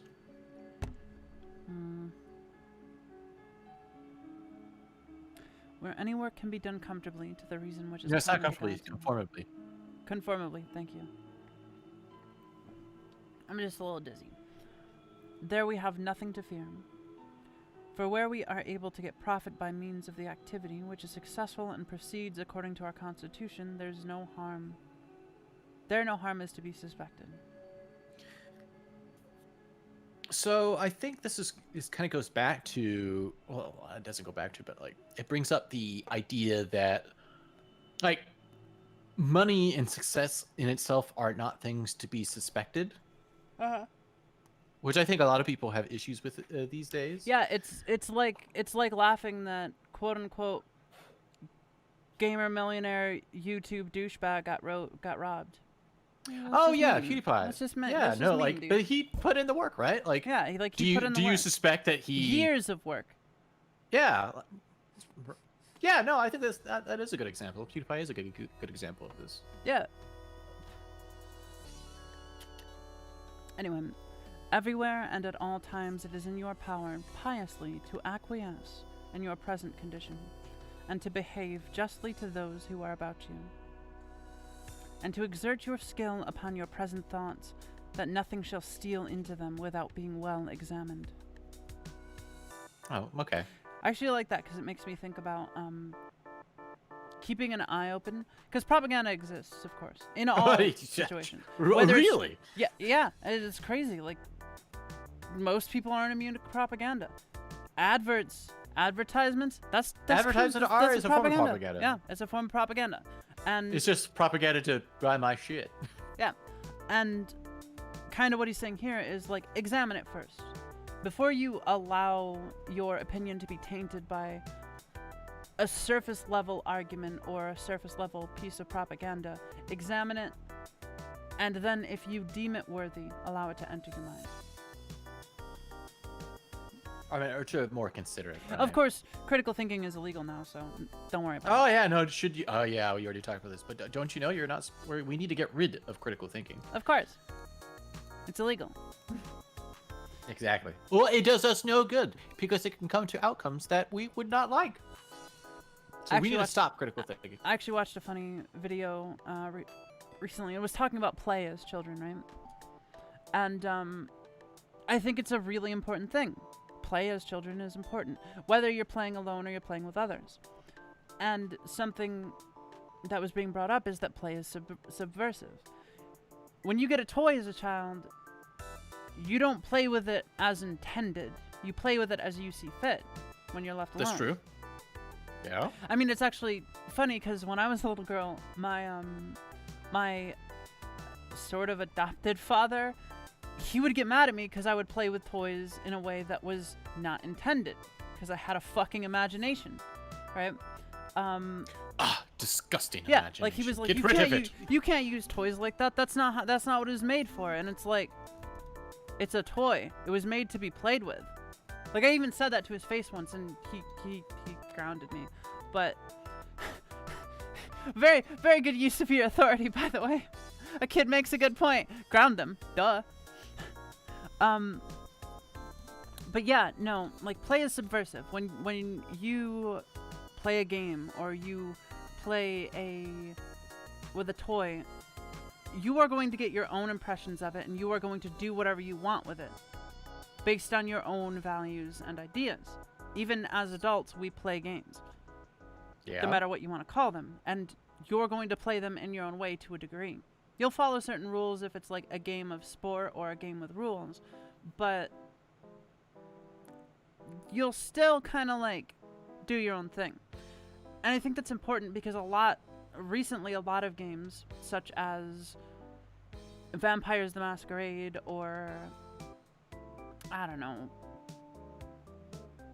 Warhammer, I've been putting out disclaimers at the beginning of their books, right? Their D&D books, their TTRPG books, saying like, this game is not for these people. You're not allowed to play it. Oh, wait, really? What are they? Yeah. Who are they not allowed to play, or not for these people? People that don't agree with them. What? Yeah. They say people that do not agree with our values are not allowed to play this game because basically the setting is this and you are not allowed to break that setting. It's subversive, it's wrong, and it can lead to ideas that are wrong. That's not how like games work. And it's funny because a lot of people recently, well not recently, in the past few years, have been saying like homebrew campaigns are toxic. Because they can lead to this, that, and the third, and these horrible. But how the fuck campaigns. do you think D-Day was made in the first place? I know. It's all homebrew. Now, D&D themselves haven't really taken a step in this direction, because, like, for instance, D&D has a rule 0, right? Yeah, the rule 0 is that everything is like up to creativity and to the DM. Basically, that's the layman's terms, right? The quick and easy way to say it, and. Yet more people were saying Rule 0 is toxic. Rule 0 is toxic. Do you know why, Lofam? Why? Rule 0 is toxic because it can push away non-experienced DMs. What? What? Non-experienced DMs. Yeah. Which makes no sense because non-experienced DMs would just do what they want. Well, non-experienced DMs would either do what they want with no regard to the rules, or they would stick to try some to of the follow other the book rules as stuff much as and possible, kind of like figure it out as they go. And when they get experience, they would start following Rule 0 more. And it made no sense until you start to realize that they don't like Rule 0 because Rule 0 allows you to creatively blossom and change your ideas around the game. Now, that's not D&D saying this. This is just people complaining about D&D because they're fucking stupid. But yeah, this is something that I've seen recently, and it kind of goes into That's this, and really I just wanted dumb. to talk about it. That's basically saying that people should be creative because you can't be creative. We don't like. You can't be creative. It comes up with new ideas. That's illegal. Yeah, exactly. That's really dumb. Like, it's basically really dumb. saying that we can't play because the play could be something we don't like. Yeah, and the so thing is, like, what are we supposed to do? We can't think critically, so we can't go into science. We can't play, so we can't be creative, so we can't go into art. What other shit do you want us to do? Eat the bugs, live in the pod, and do what we say. Eat the bugs and live in the pods, boys and girls. Yeah. Don't eat bugs. Do not look around you to discover other men's ruling principles. But look straight to this, to what nature leads you, both the universal nature through the things which happen to you, and your own nature through the acts which must be done by you. But every being ought to do that which is according to its constitution, and all other things have been constituted for the sake of rational beings, just as among irrational things the inferior for the sake of the superior, but the rational for the sake of one another.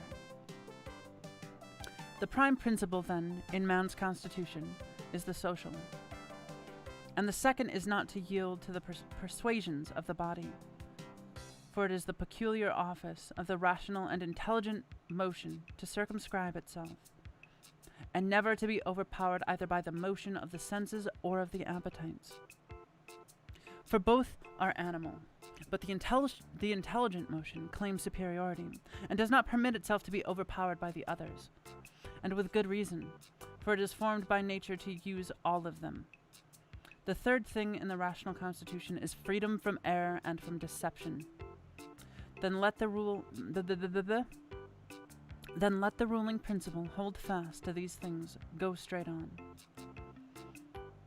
And it has what is its own. That was a mouthful. Yeah, so okay. There was a part of it where I actually kind of want to discuss because I've mentioned this before, but in other words. But he actually talked about it. The third thing in the rational constitution is freedom from error and from deception. Do you understand that? Does that make sense to you? To me, it's saying that two different levels, right? Okay, so you should do your best not to make errors. Of course, that's what the rational mind does. It tries to eliminate errors. And then on top of that, you should not allow yourself to be deceived, whether by yourself, this is the first level, or by others, second level. So to be rational, you cannot be deceived, and you cannot allow yourself to live in error, basically, just by necessity. I see it slightly differently. I wouldn't completely disagree with you, but this is my take on that particular saying. The third thing in the rational constitution is freedom from error and from deception. What that means is, because you are rational, you are free from these things. And what I mean by that is as long as you're acting in a rational way and according to nature, you will be free from error and from deception. So for example, we can look at an animal and we can deceive an animal pretty easily because they are not rational.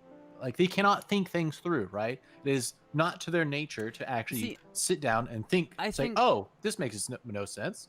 I think it applies in the other way as well, because he's talked about this before.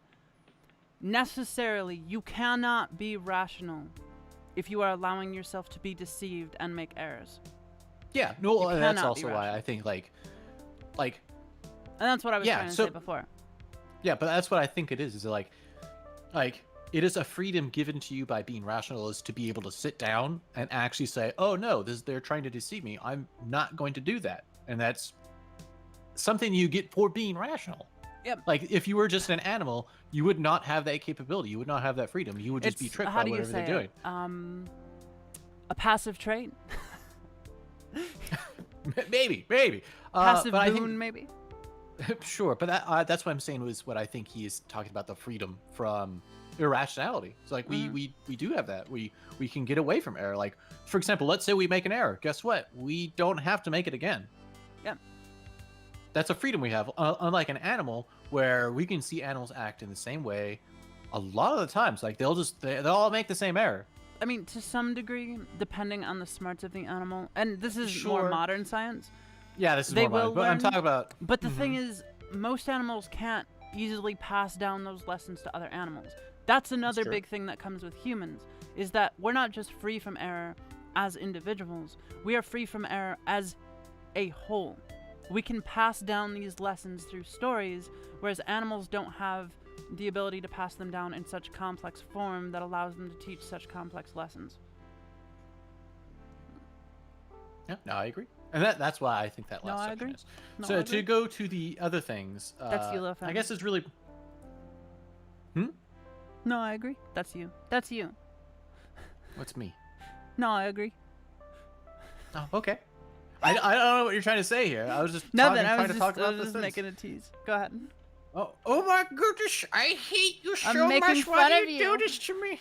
Why? Okay. Why did you hurt my feelings? The feelings are reality. Anyway, moving on. Yeah, but I think that's what that third part is. I think it's Yeah, so yeah. interesting that that's the smallest part. Maybe it was the most simple to him. But obviously, the second part is that another thing that we get for being a rational animal or to have the intelligence is that we can ignore baser things, as in Not just ignore, use them to our benefit. Yeah, well, yeah. So, but You what I'm specifically basically saying said there that. is inferior to the mind because Yeah, and so like to sit there and see a man overcome by his like inferior instincts is basically to say that like he's barely a man at that point. Can we even say that like, oh, he's just given in to the animal at that point? I mean, that's one of the reasons, one of the many reasons, besides just moral reasons, that people like psychopaths and child abusers, specific types of child abusers, words that I'm not going to say, are considered so lowly. They allowed themselves to become taken over by some baser instinct and twisted that baser instinct into something horrible. Yeah, that's And true. they're basically animals at that point. Dangerous ones. And another thing I wanted to point out with the second one is, and with good reason, for it is formed by nature to use all of them. And that's what I mean when I say, you have these things. It's not to say like, hey, you're intelligent, ignore all of that, abstain. No, use them to your benefit. They're part of who you are. And that's that's what I hate when, like, that's why, well, I don't hate, I dislike when people say, you know, stoicism is all about not feeling. No. I think that's like I said this before and I'll say it again. I think that is the most incorrect thing that people get about stoicism is they think they're supposed to be in-moving, unfeeling humans that ignore everything and just like, I'm waiting to die. That is incorrect. No, absolutely incorrect. You're supposed to enjoy your passions and live as a good person, but not let the passions rule over you. No, so this was talking about. I think this is actually one of the better sections. By the way, this is section 55 of book 7, and so it was basically breaking down. How would you basically the parts of a man? Another like breaking down of parts of a man. So he was talking about the intelligence, the instincts, and so he was basically saying like, this is my take on it. We have our like baser instincts, we have our rationality and intelligence, and you know this is what I think they are. And what he called it, the rational constitution. Yep. Yeah. And in this case, constitution means what it constitutes, what it is made up of. Yeah. Okay. Anyway, just a quick bio break. I got a plort. So oh my goodness. You've already like plotted what, the second time. 3 times? Second time? Okay. This is the second time. Well, we are getting closer to the end. I think we have a couple pages left. We have like two or three pages. Won't somebody tell me what the soul of a man? I think he actually talked about what he thought the soul of a man was. Actually, by the way, I can't remember if it was book 3 or 5.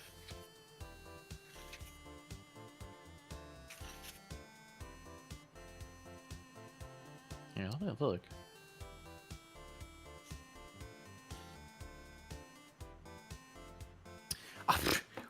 Well done. Okay, so I'll be right back as well. I'm gonna do a bio, I guess. I'll get some water.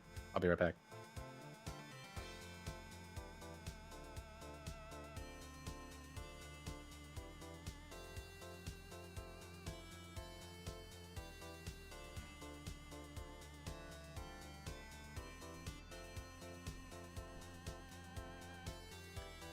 Blueprint. Oh, fuck.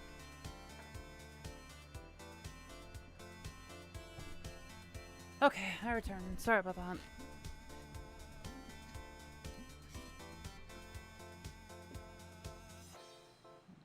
I'll tell you what the soul of a man is, Dova.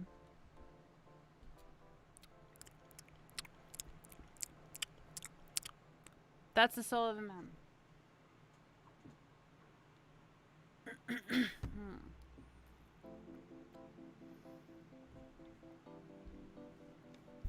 Oh, fuck.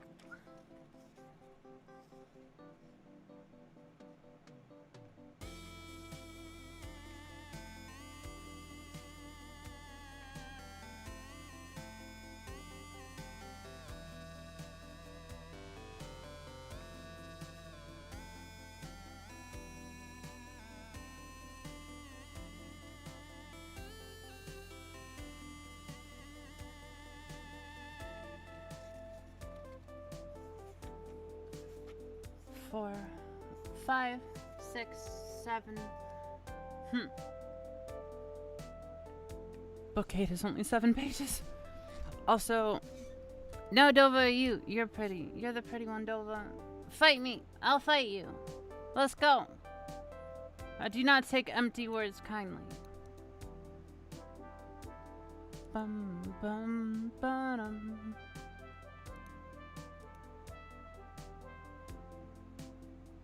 Wait, there was a game rule? York! What the fuck was the game rule? I didn't even realize that was redeemed.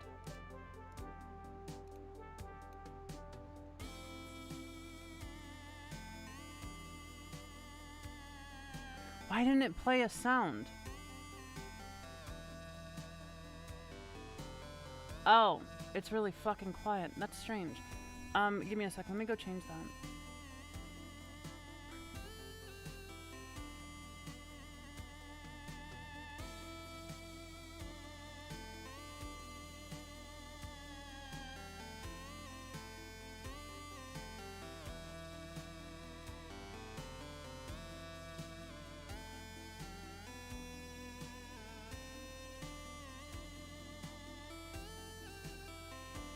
Okay, I can work with that.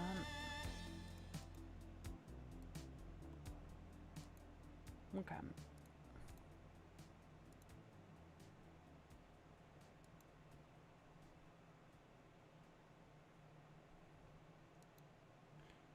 I have returned.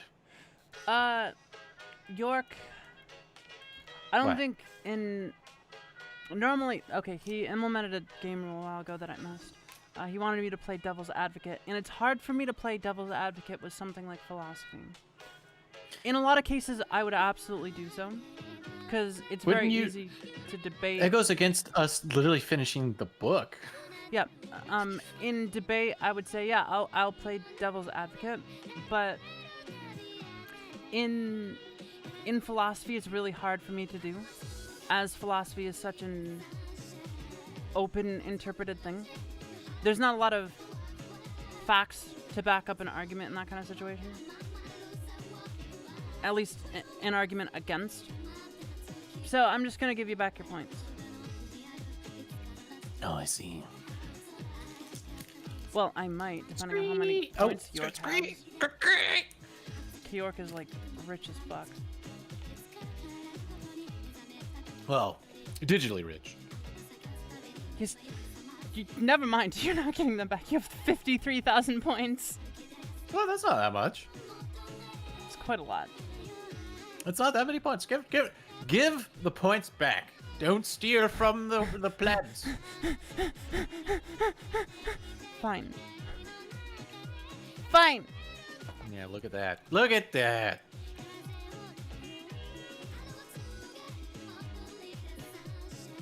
No, you have 53,262. Now you have 55,262.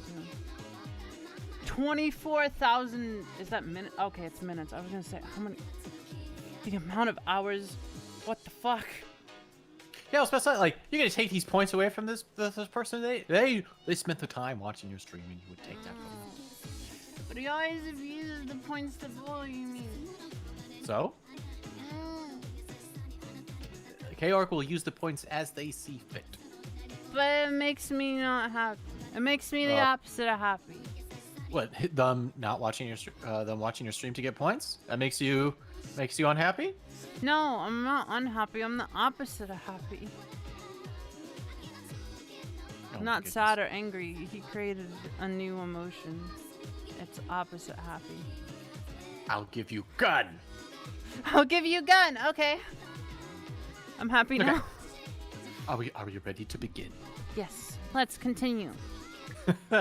Consider yourself to be dead and to have completed your life up to the present time, and live according to nature, the remainder which is allowed to you. Accordingly.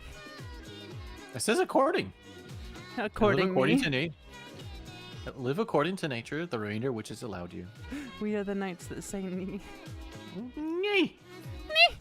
Love only that which happens to you and is spun with the thread of your destiny. For what is more suitable? And actually, I kind of have That could also. a little thing about. The one thing I want to say about that is something to kind of put it all into perspective. That applies to people as well, because people do happen to you. Like, I know that seems strange to view them as events, but like, people are an experience, right? I was actually gonna put it a different way. Well, let me finish one second. I know I was gonna. People are an experience. There's something to be enjoyed and loved because they are like you. You'll never truly understand them, but you can certainly enjoy your time with them. So try to do so. Anyway, you were saying. So I was gonna say is I know I've mentioned this before, and I'm sure you would say the same. Is that I have no regrets? None. Absolutely none. And what I say that, but I was like, why would I have any regrets? Because I like who I am now, and it took everything Actually, wait. from before. I have one regret. What's that? It's gonna be something dumb. We're gonna make a joke about it. Is it right? I guess. When I was in Italy, I never had pasta. Yeah? What? That's such a dumb regret. Go. Get I'm out. kidding. I did have. I'm lying. I did have pasta. Though I do regret not eating meat in Italy, because at the time I was on a vegetarian diet to lose weight. I understand. But yeah, so that's what I was. You could say that. Don't hate anything about your the past, the things that have happened to you, because they made part you of who you. you are. Love yourself. Yeah. Treat yourself. Rather, no, don't love yourself. Learn to love yourself, because it's not something you can do all at once. It's never something you can do all at once. That's why I like to say, learn to love yourself. Learn to appreciate who you are, and strive to appreciate what you have done and what you have experienced. All right, I shall continue. Yeah, continue. In everything which happens, keep before your eyes those to whom the same things happen, and how they were vexed, and treated them as strange things, and found fault with them. And now where are they? Nowhere. Why then do you two choose to act in the same way? And why do you not leave these agitations, which are foreign to nature, to those who cause them, and to those who are moved by them?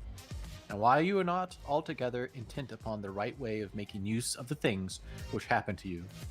For then you will use them well, and they will be a material for you to work on. Only attend to yourself, and resolve to be a good man in every act which you do, and remember. Look within. Within is the fountain of good, and it will ever bubble up, if you will ever dig. I really like that. That was really nice, actually. That was really good. Yeah, that's a nice little saying. Look within. Within is the fountain of good, and it will ever bubble up. If you I'm not crying. You're crying. Are you actually crying? Shut up. I mean, don't get me wrong. That's really good. It was very touching. I mean, No, I'm it not was like very fucking touching. bawling, but it drew a tear out of me. It's a nice little thing good. to. I think one way I would put it is that there's a lot of times where, I've been talking with somebody. I'm getting to know them, and maybe hopefully we refer to each other as friends. Oh. Yeah, no. I would tell you if there was another situation going on. Don't worry. You would probably know before anyone else. That's fair. Yes. But what I was saying is that I was describing to them is that I have a lot of these thoughts that I'm going through. I try to think through them, and I as yet don't have words to put them in a way that makes sense. And I think this is one of them. It's whenever I try to describe to somebody how important philosophy is because it can completely change you, changes your whole life. It changes your perspective, which I think it basically changes your opinion. And I think look within. Get wrecked. Within is the Opinion changed. Fax machines hacked. Cheetos eaten. what I'm saying is that this sentence, this 59, right? Look within. Within is the fountain of good, and it will ever bubble up if you ever dig. Is a very good sentence to be able to describe to somebody that's like, look, if you want to get better, you need to go look for it. And I think philosophy is one of those ways. I think another thing that's important, because I'm seeing a lot of people these days losing a lot of hope. A lot of hope. Yes. And it's well, understandable. I don't lose hope. I lose faith in things, but I don't lose well, hope in general. I see people losing hope in general. Hope for humanity, hope for our futures, hope for et cetera, et cetera. And I think this is something to remember, like, look within yourself. Like, look within yourself. Is there good there? And there is. There, in most people, you can say, yes, there's good there. Then you have hope. You have hope that humanity can get better. You can push forward the people in your life and help them. Well, I always say this too. I always say that instead of looking for external factors, there's always 1,000 ways that you can improve yourself. Exactly. Before you ever start looking outside yourself. And once you're stable like that, you can finally start looking at the very small world around you, the microcosm compared to the whole. Because that's what you should be changing.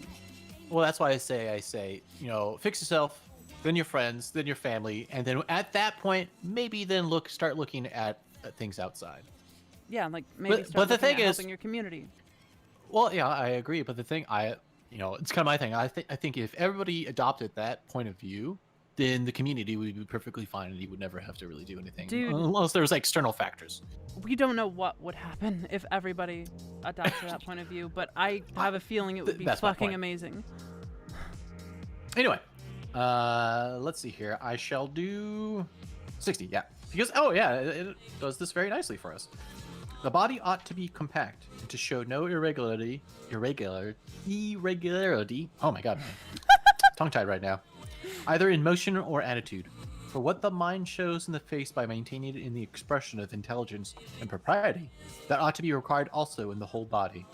But all these things should be observed without affectation. Affectation. We learned that word once. That's the good word. Affectation. That's the word of the day, boys and girls. No, I think it's perturbation. Perturbation? Perturbation. Perturbation.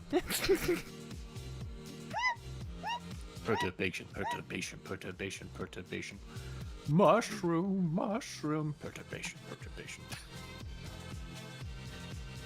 You might not get that joke. Anyway, your turn. The art of life is more like the wrestler's art than the dancer's, in respect of this, that it should stand ready and firm to meet onsets which are sudden and unexpected. Yeah, I really like that. I like that more than it's not.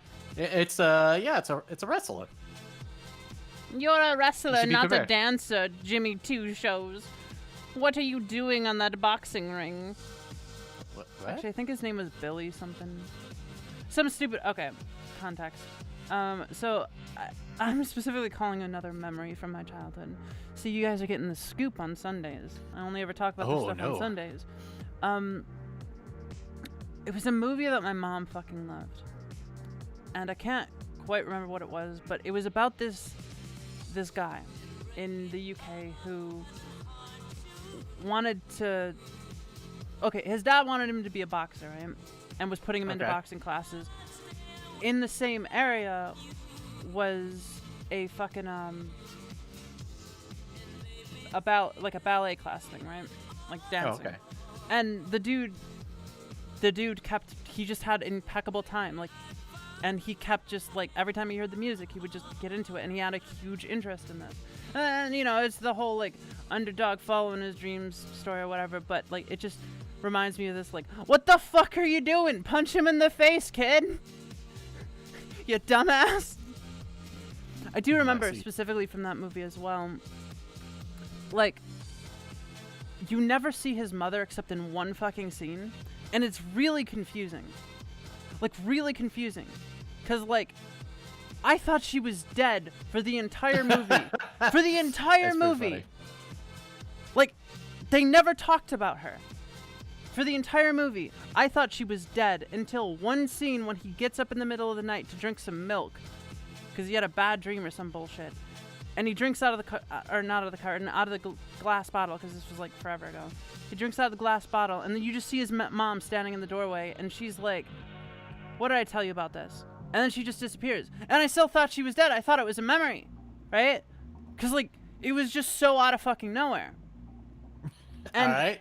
And then at the very end of the movie, you see his dad and his mother sitting there at his like ballet play thing, and you're like, wait, she was alive? What? They never talked about her once. Why wasn't she around?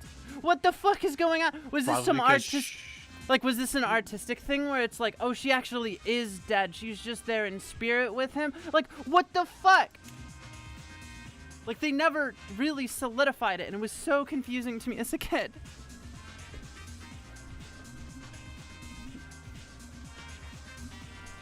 I even asked my mother, like, is the mother dead? And she's like, I don't know. Anyway. I mean, maybe it just she wasn't that big in his life. Probably not. It's just something that, like, wasn't really said. And I'm sure as an adult, if I watched it again, if I could find it, I would get more context out of it because I'm a little bit more mentally there, as it were. More mature. So. Oh, I see. Yeah, more mature is a good way of describing it. I am no longer a useless little child. Anyway. Continue, though. Constantly observe who those are whose approbation you wish to have. Can you look up that word, That's please? praise, by the way. Oh, okay. I already approbation did. You wish to have. I literally had it on search because I saw it coming up, and she's gonna want to know what that is. Yep.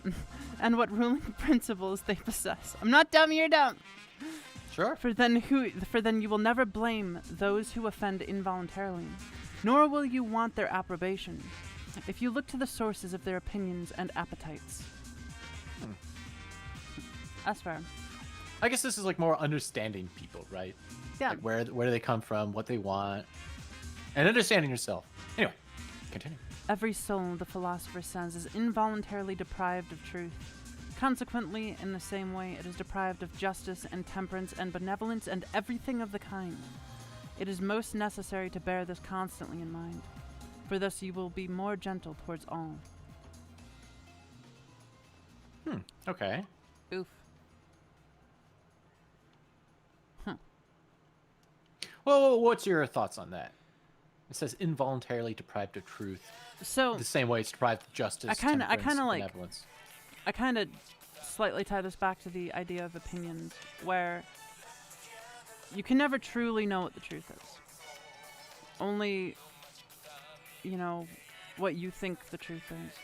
And because of that, you're also deprived of justice, temperance, benevolence, and many other things. That's not to say you don't practice these things, but other people who are deprived of truth may do so because of that.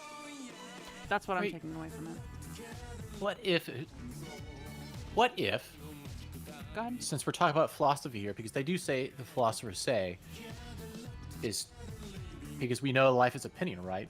What if all of this is based on opinion, and that you could have truth, because that's about learning philosophy, but that's also changing your perceptions of what's going on, right? That if you were able to change your perception, you would have justice, temperance, benevolence, all of these things. Yeah, that's fair. All you have to do is change. Yeah.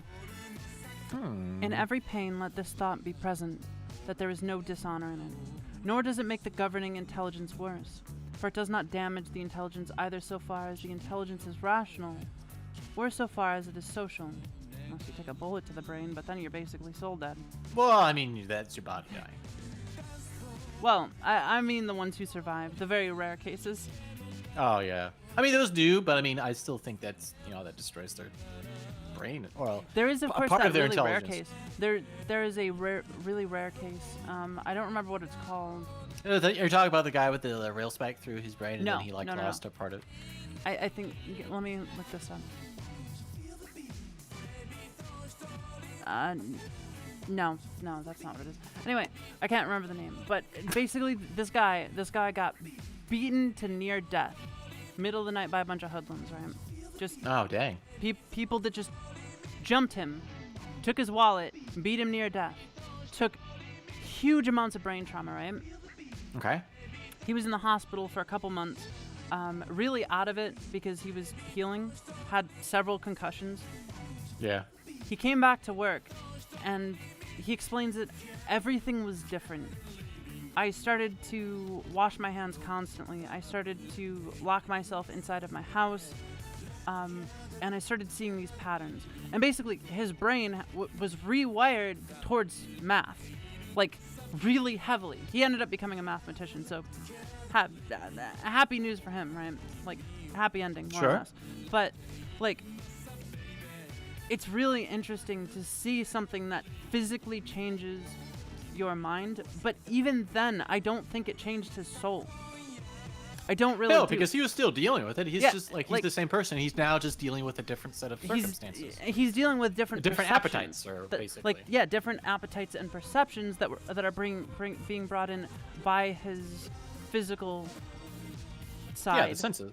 But he's still him. He still has all of his old memories, and even if his goals have changed, it's still his soul. It's just an interesting little thing I wanted to throw out there. It was a very, very, very interesting video. Anyway, now we just got to figure out how to do that willingly. Just beat someone over the head so they become smart. Oh, no, please don't. That's not how that works. Well, if we can hit just the right spot at just the right time with just the right amount of force, maybe we can make the village idiot smart. No.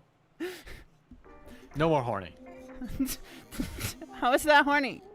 Bonk, no horny. Horny Joe? Do you not? Indeed, in the case of most pains, Wait, did I miss something? No. Yeah. Indeed, in the case of most pains, let this remark of Epicurus aid you, that pain is neither intolerable nor everlasting. If you bear in mind that it has its limits, and if you add nothing to it in imagination, and remember this too, that we do not perceive that many things which are disagreeable to us are the same as pains, such as excessive drowsiness. Right though? And the being scorched by heat and having no appetite. When then are you discontented about any of these things? Say to yourself that you are yielding to pain. Interesting. Do not yield to the pain. Do not eat food, for that is evil. It is an appetite. No, it's more I'm about kidding, controlling I'm kidding. yourself. No, for sure. I'm mostly kidding. Like, I'm making fun of the idea that stoicism is about unfeeling, because if that were the case, then it would be like, do not feel hungry. That is evil. Why are you feeling hungry? Evil. No. No, so the more I get into this book, I think the one thing that I can honestly say that is like the current theme, at least about this, and if we're going to say stoicism is about this, since I do believe that it is that it is trying to give you as much freedom as possible.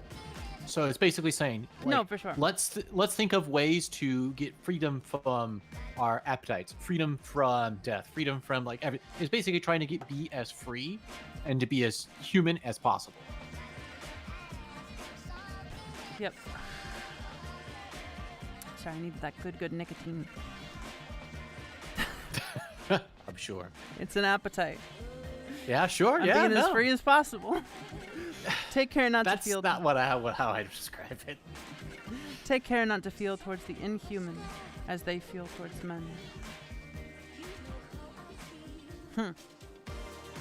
Take care not to feel towards the inhuman as they feel towards men. So that's like objects, animals, things of that nature. I do feel towards cats as they feel towards people, though. Oh my god, cats are adorable and I love them. Oh my goodness. I love cats. They're gonna eat you when you're dead. Good. May I my allow them to live longer. May my body give them sustenance and calories so they may live a long and prosperous little kitty life. Okay? That's the circle of life, Lofam. I'm not perturbed by that. Yeah, I mean, to be fair, if you're reading this, it says take not feel toward the inhuman as they feel towards men, as in don't feel inhuman, or don't use inhuman thinking towards the inhuman. So I guess feel more human toward it. No, I do. Anyway, should I already take over 66 and then 67? And you pick up at 68? That's long. Yeah, go ahead. Yeah. I see. So Joe was also talking about doing it into a story. So yeah, we'll get to that story as soon as you type it out. We'll go ahead and we're already pushing almost 3 hours, so I want to try to get through this. Since these are longer chapters, in the beginning they're a little bit smaller that we could get through them, but they're kind of long now. So I shall continue. Mm-hmm. How do we know if Telugius, I believe. Telugs was not superior in character to Socrates? For it is not enough that Socrates died a more noble death and disputed more skillfully with the sophists, and passed the night in the cold with more endurance. And that when he was bid to arrest Leon of Salamis, he considered it more noble to refuse, and that he walked in a swaggering way in the streets.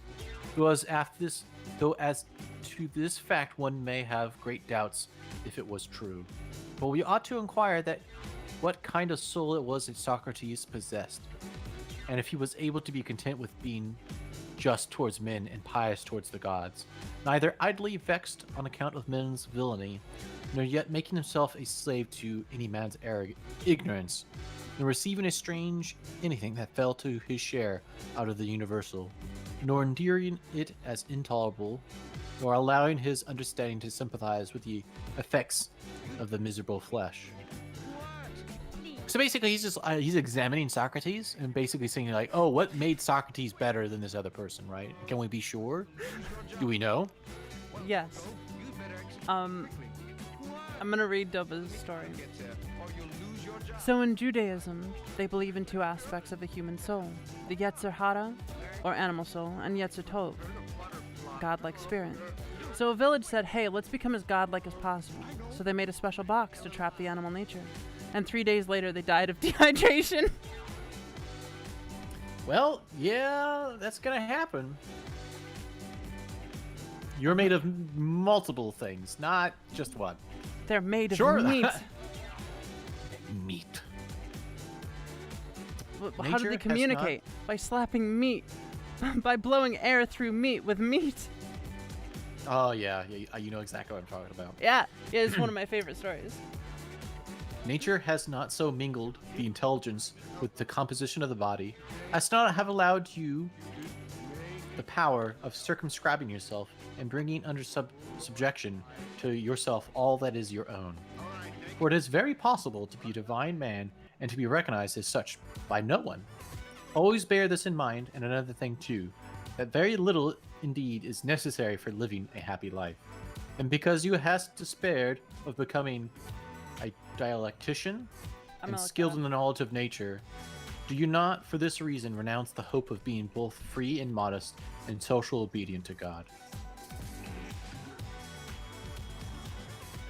I'm guessing that's somebody like speech. Yeah, specializes in the study of dialects, specifically different dialects of a language.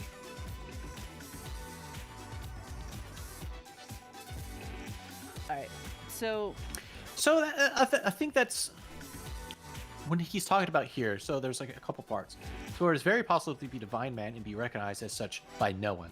As in, you don't need recognition to be good. Mm-hmm. As in, that also shouldn't affect your decisions of what you should be doing to be good. Also, at the same time, it takes very little to live a happy life. No, absolutely. I mean, like I said, I was talking to Shuzo the other day. I managed to sway him in a slightly different direction. But he was talking about this idea of nature being necessary, like living in nature being necessary to enlightenment. And I said, I don't think that's quite true. And he's like, okay, but look at all these people who, they went out to nature and they found their enlightenment. And I'm like, they were individual people. They lived by their nature. That's fine. If they found enlightenment, good for them. But I don't think that's the universal answer to everyone. Living a simple life, yes, is important. Mm-hmm. But I don't think going back to savagery, going back to living in nature without society is a good idea. No. So what I would say instead is that person required to basically isolate themselves to get to a point where they could think. Whereas in this particular case, Marcus is saying do that all the time. Practice going into oneself and to meditate, basically to ponder things. At no point, like, he's doing the same thing those person that are going out to nature are doing. Just he is, I guess, would be more skilled at it. That he could just do it wherever he wants. Yeah, I mean, I would say that me and you have been doing this for a very long time, to a degree. Sure. By necessity, given certain experiences, right? Sure. So I would say it pushed us toward that. Yeah, exactly. It pushed us. Doesn't mean we towards- had to. I mean, I could just No, be, no. you know, we But- could be dead. Yeah, it gave us incentives to do so, and I think that gave us kind of a leg up on the looking inward, and like the action of looking inward and meditating and thinking on yourself. And I think it's a habit a lot of people don't really even consider at all, because they're living by habits without really questioning what they're doing. That's true. I think one of like the greatest like faults in parenthood these days is like they have this they know what's good for like children. It's like, oh, children should be doing this, you should be doing that. But why are those things good for the children? Because it's building habits, it's building these things. Should you then also not teach your children how to build a habit which you consider good? Like, I don't think they do. I don't think they really give the necessary skills for people growing up to be like, hey, if you want to change, this is how you would like do it. Like this is how you would form a habit to try to do these things. Like, I don't know. It just seems odd to me that we're just like missing out on a very important part of like maturity. Yeah. I would say. My counter argument to the idea that people need nature for enlightenment was people we are who, nature, though. Yeah, well, in his opinion, going out to the middle of nowhere nature for enlightenment, right?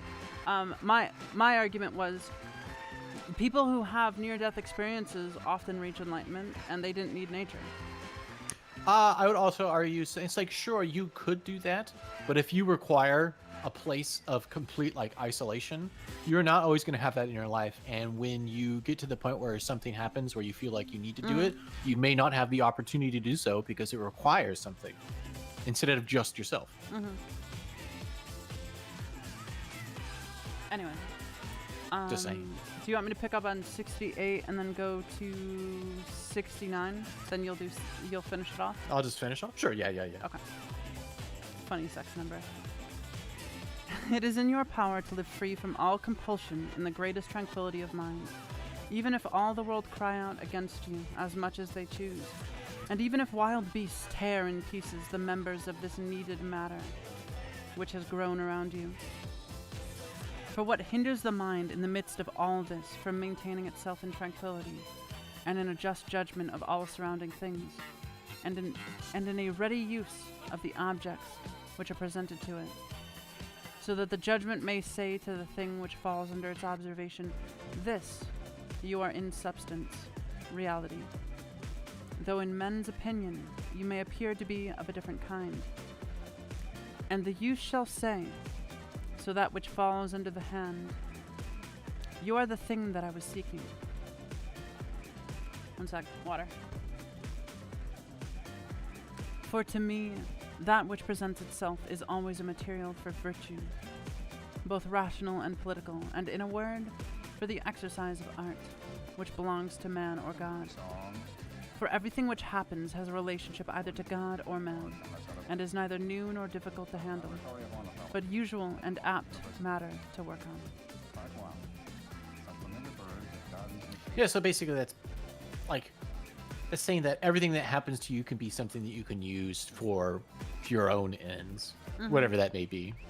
And the only thing that's stopping doing that is basically itself. Yep. Also, yes, sex number. 69. The perfection of moral.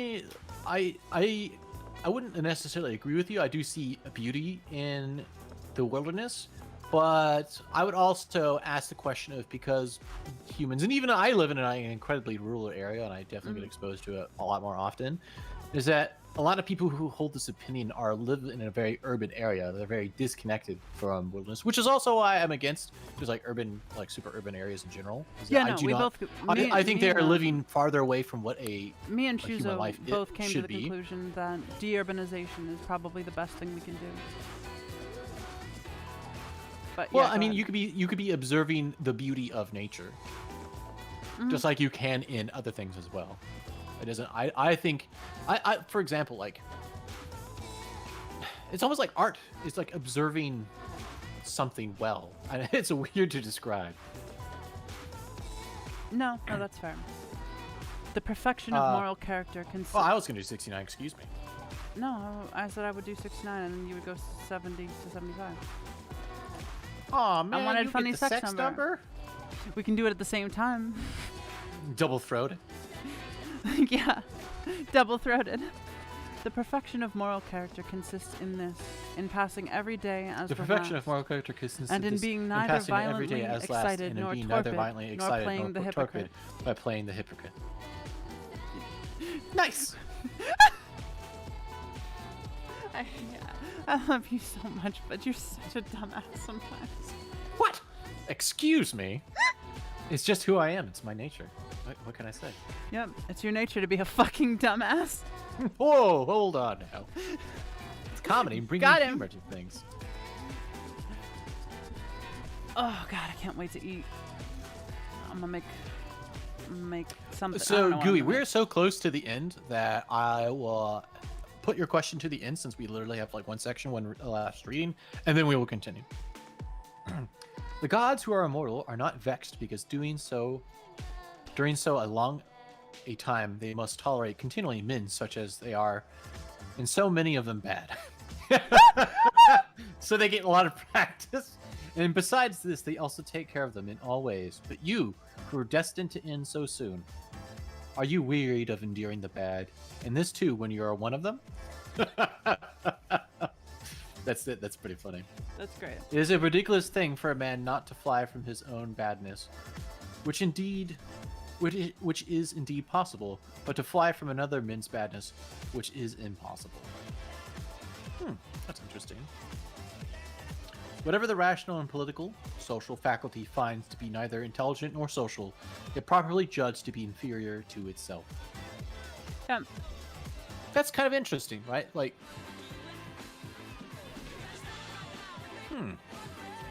Dovo, what is that? What is that question? Anything? I think he's trying to say anyone. Does anyone think soy sauce smells like a wedding? A Japanese wedding, I guess? Like what? Maybe. What? I do like soy sauce though. Okay, 1 second. I'm continuing. When you have done a good act and another has received it, why do you still look for a third thing besides these? As fools do, either to have the reputation of having done a good act or obtain a return. So he's basically saying, like, those people who do act and then they'll... It's kind of the thing where, like, the person... It goes back to the person doing the good thing, not because they want to do the good thing, but they want to do the good thing for a return, such as reputation. Whatever it is, right? It could be anything, the reason they're doing it. 1 second. Hey, you crippled old fool. I helped you. Now give me money. Yes. Say some good things about me. That is strange, Dova. I don't know why your church smells like soy and brandy.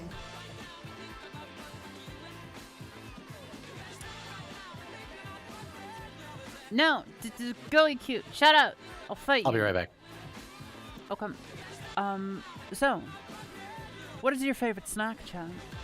Come on, tell me. I know you want to tell me. I want to know your favorite snack. Your most juicy, delicious, delectable, chewy snack. Oh, fucking disgusting. Wait, soft pretzel or hard pretzel?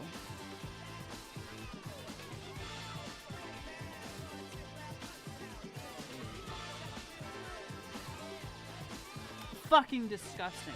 You are fucking subhuman.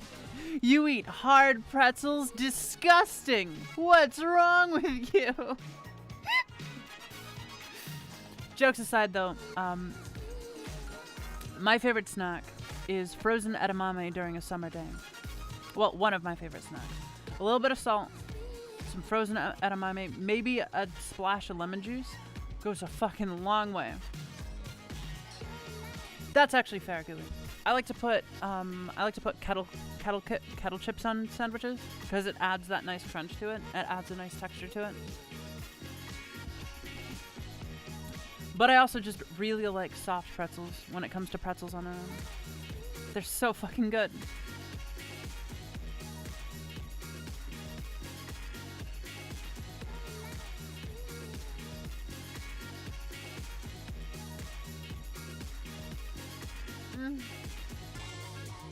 God, I'm so hungry. I need food. And Lofam has abandoned me. I'm all alone. Ah, fuck, I got water everywhere. Fuck! I was sucking on the straw and it slipped out of my mouth and water got everywhere. Maybe. I don't remember. I might have when I was younger.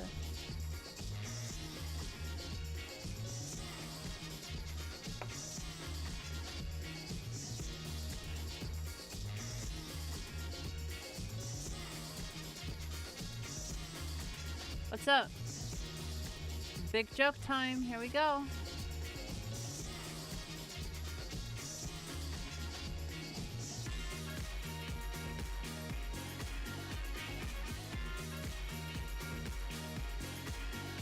You know, Gooey, I take offense to that.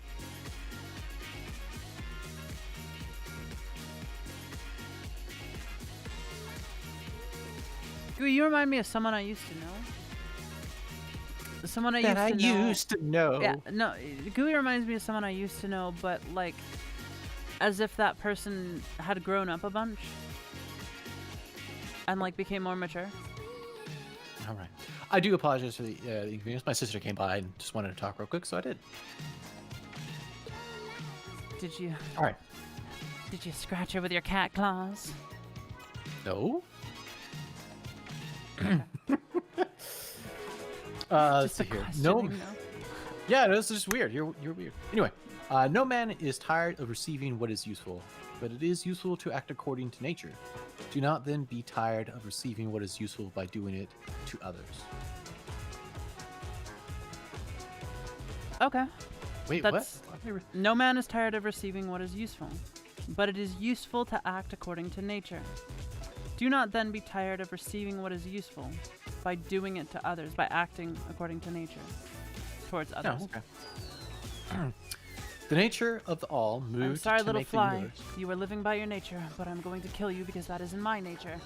It's true. The nature of all moved to make the universe, but now either everything that takes place comes by way of consequence or continuity, or even by the chief things towards which the ruling power of the universe directs its own movement are governed by no rational principle. If this is remembered, it will make you more tranquil in many things. I want to do something. Just gotta clean this up. There. Is that the slap of the bug? Yes, it's satisfying as fuck. Yeah, that's pretty weird. You're weird, by the way, Nevi. Oh, I cannot believe you did this. Oh, you know that. This is kind of funny. So, like, my sister also brought dinner because she was cooking, and so she brought by a little plate of enchiladas. And she's like, "Oh yeah, I just wanted to make sure you know how to cook." I'm like, "Oh, you mean like 425 for 30 minutes?" She's like, "Yes, that's exactly what I was gonna say." I'm like, "Yeah, I know how to cook enchiladas." She's nice though. That was nice of her. So, all right. So, Gooey, you said something. You had like a question about something. And I just said, please wait till then because we're so close. Okay, so this is actually kind of the thing that I thought of that I wanted to do, Nevi. So, Nevi, what was your favorite section of this chapter / book? Like, actual number.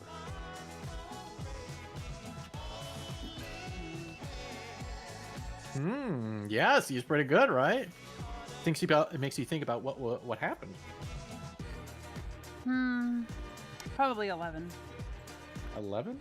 Let's To read the 11 rational real quick. animal, the same act is according to nature and according to reason. It's very short, but there's a lot there. Like, that's got a lot of implications, and I think that's very important to realize that your reason is part of nature. That's something a lot of people don't think about. Some people even say we're not living according to nature because we're rational people. So I think my favorite one is 18. 18. Let me take a look. Is any man afraid of change? Why? What can take place without change? What then is more pleasing or more suitable to the universal nature? Yeah, that's another good one. And can you take a bath unless the wood undergoes a change? Can you be nourished unless the food undergoes a change? And can anything else that is useful be accomplished without change? Do you not see then that for yourself also to change is just the same and equally necessary for the universal nature? I like that one. I think that was my favorite. That's a good one, yeah. All right, question time. Ask Yes. away. So what do you think the theme of this particular chapter was? Because most of the time there's like a chapter, well, the chapter has a theme, right? And I think I know what I think this theme was, but perhaps it's different than yours. I think the theme is mostly... One sec. I think the theme is mostly appetites and pain. Basically, like, the focus on this was external stimuli towards your body and how to deal with that, in my opinion. I mean, I wouldn't necessarily disagree. What I was going to say was, what is the nature of, like, what is like the onus of the things that we do? So basically, like, what in the nature is bad, what is in nature is good? How do we do that? Things that we traps we fall into, sayings that helps us stay on target. One might say. Oh, more meows. Yes, Leo's back in my room. So I guess I would say in a way you are correct. It's about the appetites. It's the appetites, the mind basically.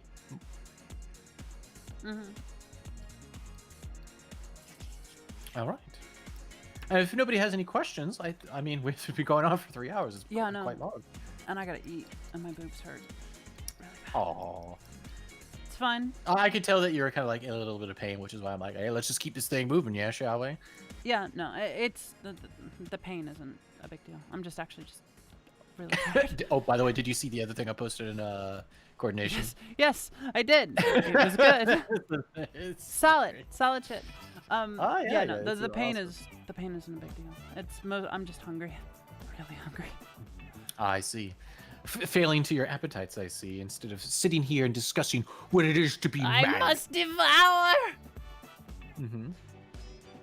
All right, if there's no questions, we will end it out here. If you want to continue the conversation, you can always come to one of our servers. Oh, yes, we're also going to be continuing Anime Night. We're going to be doing More Year Camp at 7 p.m. Pacific Standard. Camp. I really want some mochi because of that fucking show. I love mochi. I haven't had it since I was like 14, 15. Really? There's like mochi in stores over here now. You can just like, I like the green tea mochi. It's pretty nice. Chocolate's pretty good too. Implying Nevi goes to a I store. like ice cream though. Implying Nevi ever leaves her room. Don't you know this is all a simulation? Oh yes, of course. Nevi's not allowed to leave her room because if she does, the simulation will break apart. Yeah, sure. That's why you're like moving, right? You're totally Yeah. fucked. Simulation's Yeah, done. definitely moving. It's over, man. Game over. They're not just, changing what my room looks or anything. What my room looks like. You'll just go to sleep and wake up in a new place. You're like, oh, they've done it. They've updated the code. I hate this new update. This kotatsu is wobbly. My computer is all warm. My chair is all bumpy. What the fuck, developers? Yeah, exactly. We Anyway, are I just probably wanna- going to get a kotatsu in our new I have a place. kotatsu. Yeah. I have a kotatsu. They're But pretty good. that is not going to be my desk. In fact, I want to get a small desk that will still fit 2 monitors on it, And then I want to take some PVC and build a small like sound booth that I can take down manually and pack away in boxes. Because I don't want some giant fucking crazy sound booth. Unless there's a closet, then I'll just pin some soundproof shit in that. That's easier. I see. What's what? A Katatsu? Lofam, praying to God is just reporting bugs to the admins. Oh, that's pretty good. Excuse me, this isn't working. It's like, no, working is intended, fuck off. Working as intended, fuck off. All right. So tomorrow and the next day I have Persona 4. Yes, I know it's a bad game, Lofam. It's not that I'm saying it's a bad game. I just think it's unnecessarily long. It doesn't have to be like that, right? You wouldn't understand. Sure, yeah. Jokes aside, I do think the Persona series is a fantastic series. The Jungian psychology alone is very interesting. Let's see. I have some game-breaking glitches in my system I'd like to report. Yeah, just put the knife down, then you won't have a problem. Leo's purring. Anyway, what else? You know my usual days off. I'm still deciding on what to play on Fridays. We just finished Enderall. Fantastic endings, by the way. Very fun. We just plowed through the ending. The last boss was easy, but glitchy as fuck. Absolutely fun. Very glitchy. It was like a semi-puzzle boss. Like, you didn't actually attack a boss. He would send waves of enemies. You have to kill all the waves of enemies. They were super easy. Then you have to, like, attack the generators that power him. And then shields will come up to stop you from attacking after he brings out more people, so you have to kill them. And you keep doing this until both generators are dead, and that boss battle stopped working 3 times. Oh boy. That's kind of what happens when you have a lot of fan-made stuff. Yeah, it's like, I mean, on top of that, the engine was never made to deal with something like that. It was made to be shit, so... Well, it's not that it was made to be shit, it's just that it has its limitations, and without a lot more power to actually change and assemble the code... The biggest issue is that they can't get their hands on the engine source code, because Bethesda is like, no, this is our proprietary source code. You can't use it, despite the fact that it is outdated and could be fixed by the community. I understand, but the thing is, this is why I believe they're doing it, because I think the next game isn't gonna be on an updated engine. I think they're gonna because how long had they been using that fucking engine? Over a decade? It's definitely not gonna be on an updated engine. So to give out the source code would be basically cracking their own next game, whatever it is. As soon as they actually move on to another engine that it's not like connected, or it has so much change that it looks completely different, it'd be considered another. Maybe because they're owned by Microsoft now, right? Maybe. I honestly, Microsoft owns them, but they don't really have a lot of. They're just like, just keep making money. That's basically what Microsoft said to Bethesda. But my point is that Bethesda is not giving out the code because they're still literally using that same fucking engine now. Yeah. Which is absolutely terrible. Could you imagine if someone reverse engineered the engine? I mean, they haven't had enough time to do it. They might have if people are interested. Anyway, that's what they actually did with a lot of Linux stuff. Is they'll reverse engineer an engine so that it works on Linux, and then they'll just give out this. They'll make it, free. They'll say, open source, this is how this is how this engine works, by the way. And it's not illegal because they built it. They built it. And there are differences for Linux a lot of times, right? Yeah, no, there are differences for Linux how they actually handle stuff. That's enough of that. Thanks for coming, everyone. Stay safe. Take care of yourselves. Hydrate. Get some food. I will see you at Anime Night with Lofam in his server. Or be there or be a what did I say this time? A heptaikosagon. That's an 11-sided polygon, by the way. Nope, it's not. Yes, it is. I looked it up. That's a hendecagon. I literally looked it up.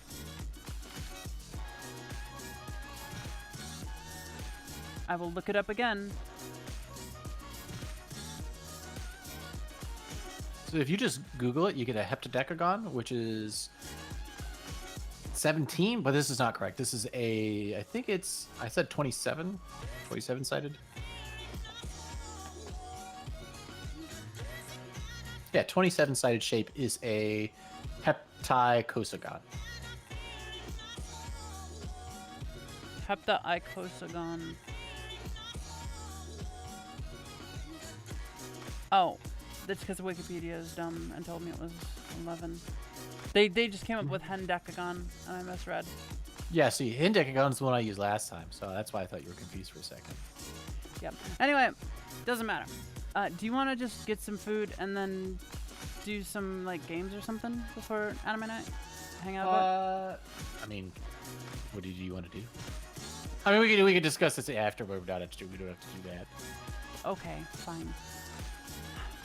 Deprive the people of their entertainment. No, I'm kidding. Bye-bye. Stay safe. Roll credits. Lofam, roll the credits. Lofam.